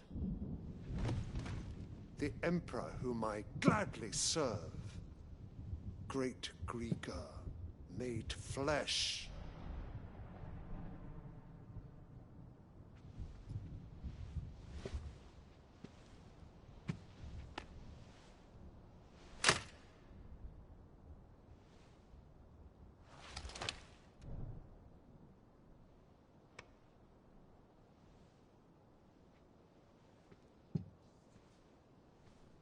Return to your camp, Dion, and ready your forces. It is time to show the world the true power of Sanbreque. Father. I find you much changed. Is this truly the path you wish to tread? Or are these the ambitions of another? Of Ultima, perhaps? What nonsense is this? I speak my mind, and my mind only. Though I do owe Annabella thanks for reminding me of certain truths regarding the nature of nations, of rulers, and of the divine. You would trust the words of this traitress? She betrayed her country. She slew her husband. You have ever been an invaluable servant to Sanbreque, Prince Dion. I trust you will continue to serve your Emperor in the wars to come. The canker! Silence! Insolent wretch! You will bend the knee. All else is heresy. Sire, forgive me. This audience is over. Come, Your Radiance. The Rowena Syndicate awaits your pleasure. Oh, not another meeting with silly old men. They're so boring. I'm hungry, Father. Can't we have luncheon instead?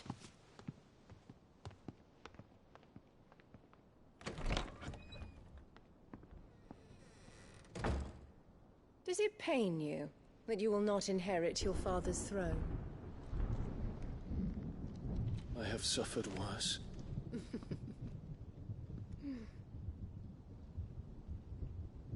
Count your blessings, Dion.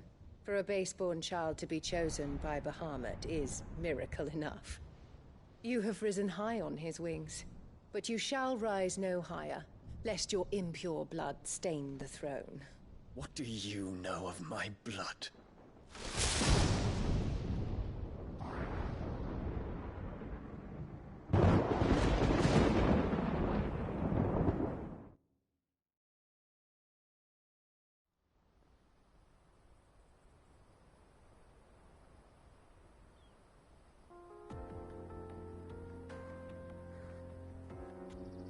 The Boklab markets are to the north.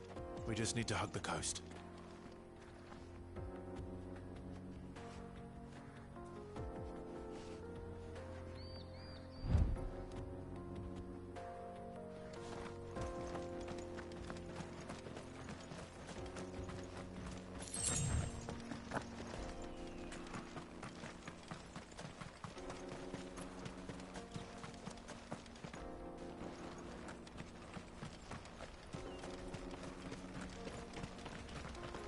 Infiltrating the Dominion won't be easy with the Imperials on high alert. No. His Radiance has lost one capital already. We can be sure Sylvester will do everything in his power to hold on to Twinside. His troops are well trained. It's not as if we can wait for the siege to end.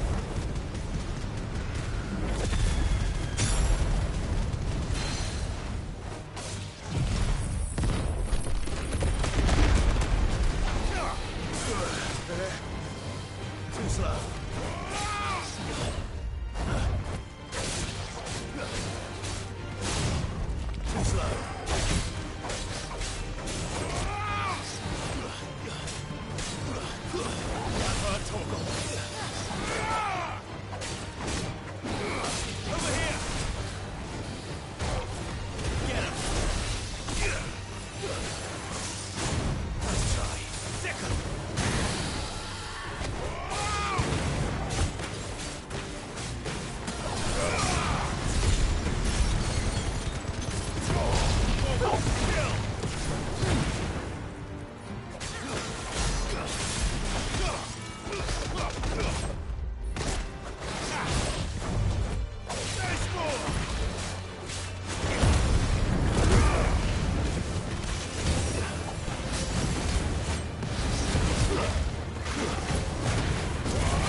This way.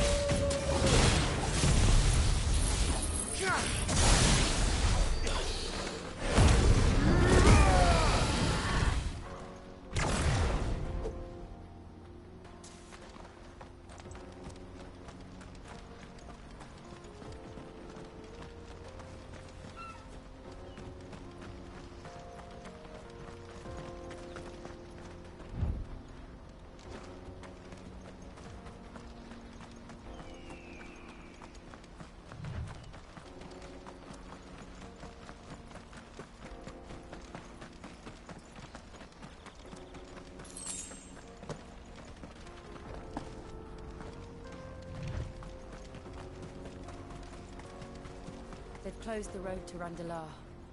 If the siege breaks, they'll need more than this to stop the Imperial legions marching on the capital.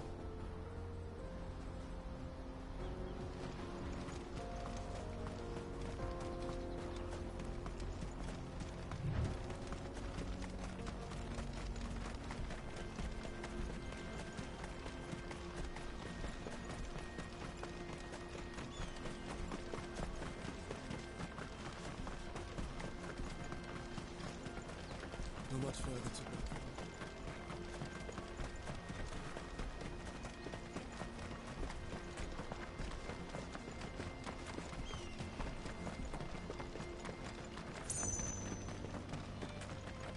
More refugees.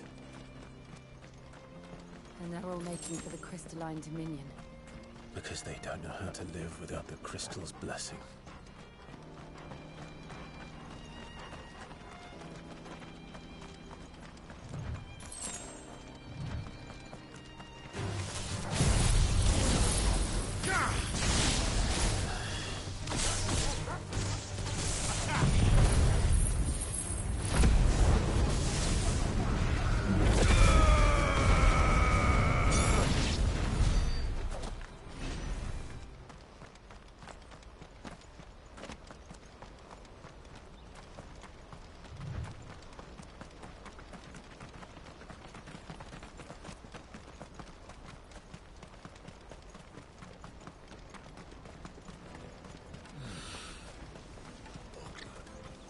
There are no crystals here.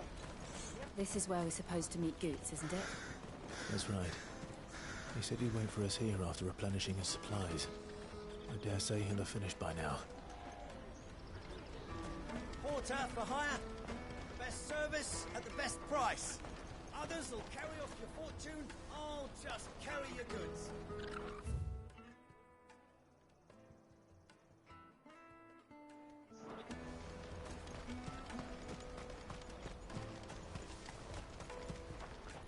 Hurry, man. I must leave for the Dominion. Bloody crews and couriers.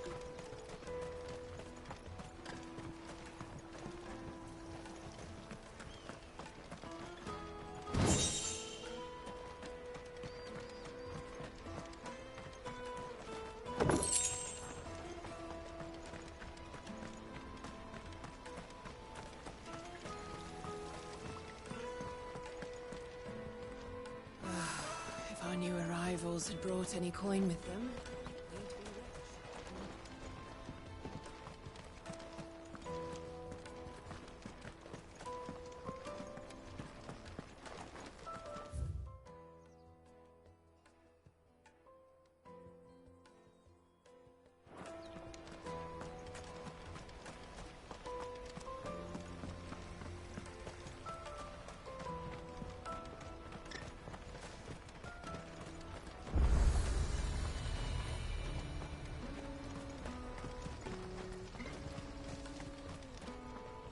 You won't find a finer array this side of the strait.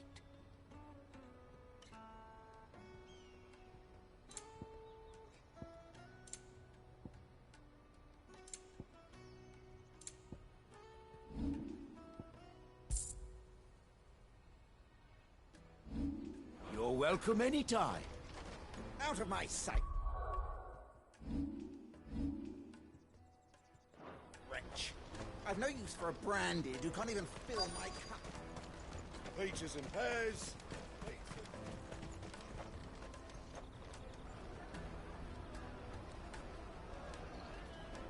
Wonders from across the water. Come one, come all. Feast your eyes.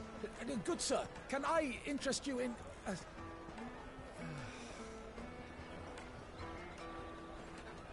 How much?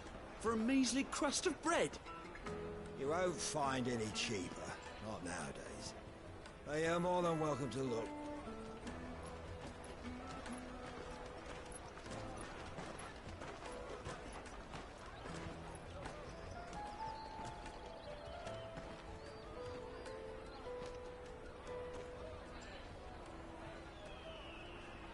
The Empire's unlawful and illegitimate occupation of the Crystalline Dominion is still in effect. Only those whose business in Twinside has been officially approved by the Republican Army will be permitted to cross the border. All who seek entry are to form a line and ready their documents for inspection. Looks like we aren't the only ones who are eager to leave. And they're checking everyone. Can't you make an Not exception? for the likes of you. We won't get through without that pass. Let's go in and find Good, shall we?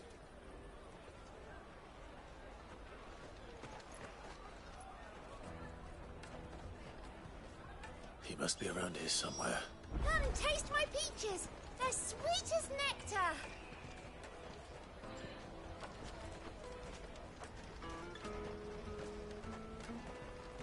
I'll take the large one. An excellent choice, my lord.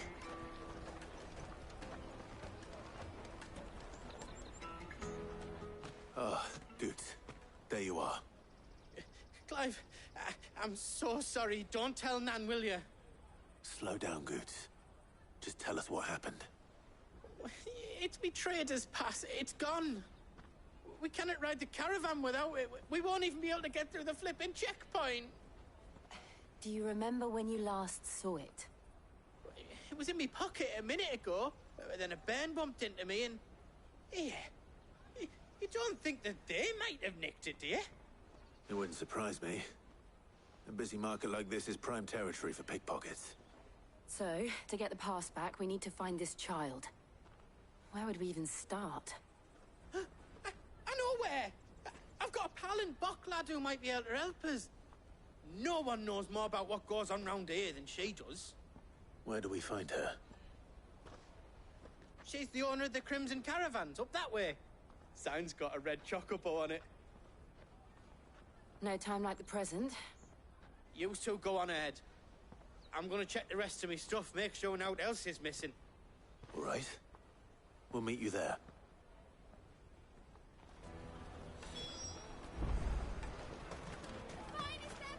Let's keep an eye out for this red chocobo, then.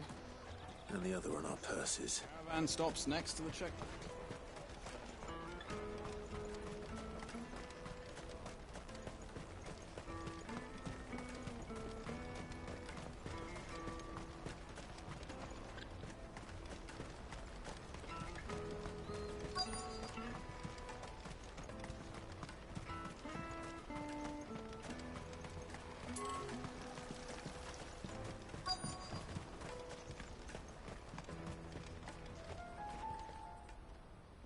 Looking to hire a coach? It's 10 million for a two-birder to the Crystalline Dominion. Take it or leave it. Oh, we're not here for that. Then I bid you good day. Oh, wait! Don't go, El. He's me mate. As I live and breathe. Goots, what are you doing back in Bocklad?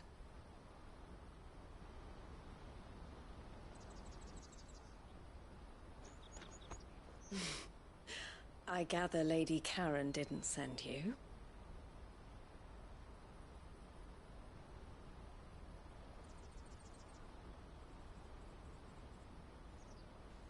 So what trouble have you got yourself into this time? It's me trader's pass. It got stolen. By a little bairn. Of all the... You're the size of a marble. Honestly. Ugh. Goots told us that you know the markets well. Might you have an idea which little band could have done this? We don't intend to punish them. We just need our pass back. Then, we can be on our way. I see. So neither of you has a trader's pass either. Not that anyone would take you for traders, but I suppose that's why you came to me, correct?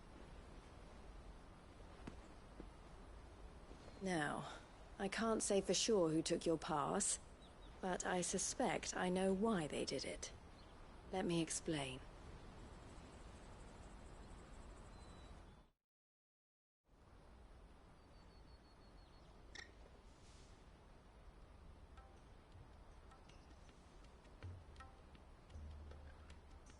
Ever since the Fist marched on the Dominion, the Republic has been clamping down on any commerce that might aid the Empire more than it does us.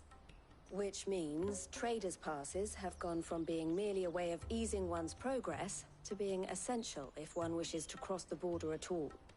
And with demand outstripping supply, they've become a precious commodity, leading some to seek to acquire them by less than legitimate means.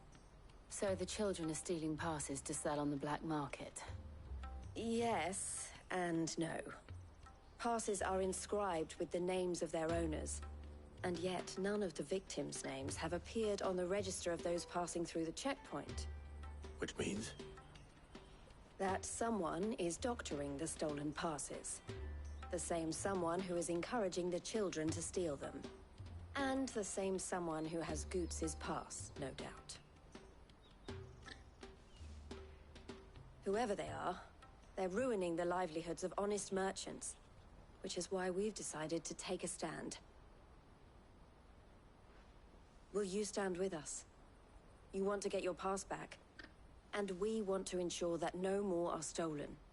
Catch whoever's behind it all, and 2 birds shall be slain with a single stone. Is there any other way of getting to the Crystalline Dominion, Goots? They won't let you in if you're not with the caravan. It's that, I don't know, try swimming across the strait. But the guards will definitely spot you if you try and do that. Like, we don't want to get spotted, right? So either we find the people who took the pass, or give up all hope of entering the Dominion. All right. We'll help. Thank you kindly. But I don't know your name. Eloise at your service. Clive. A pleasure doing business with you, Clive.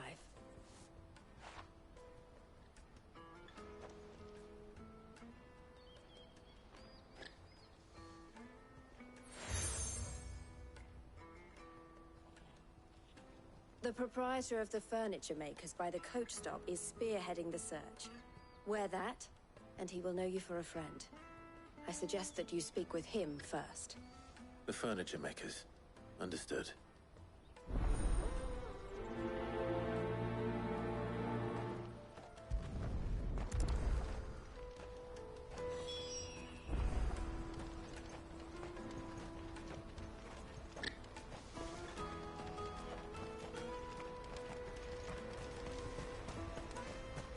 Out of my sight, wretch! I'm looking for a brandy. You can't even fill my cup. After it.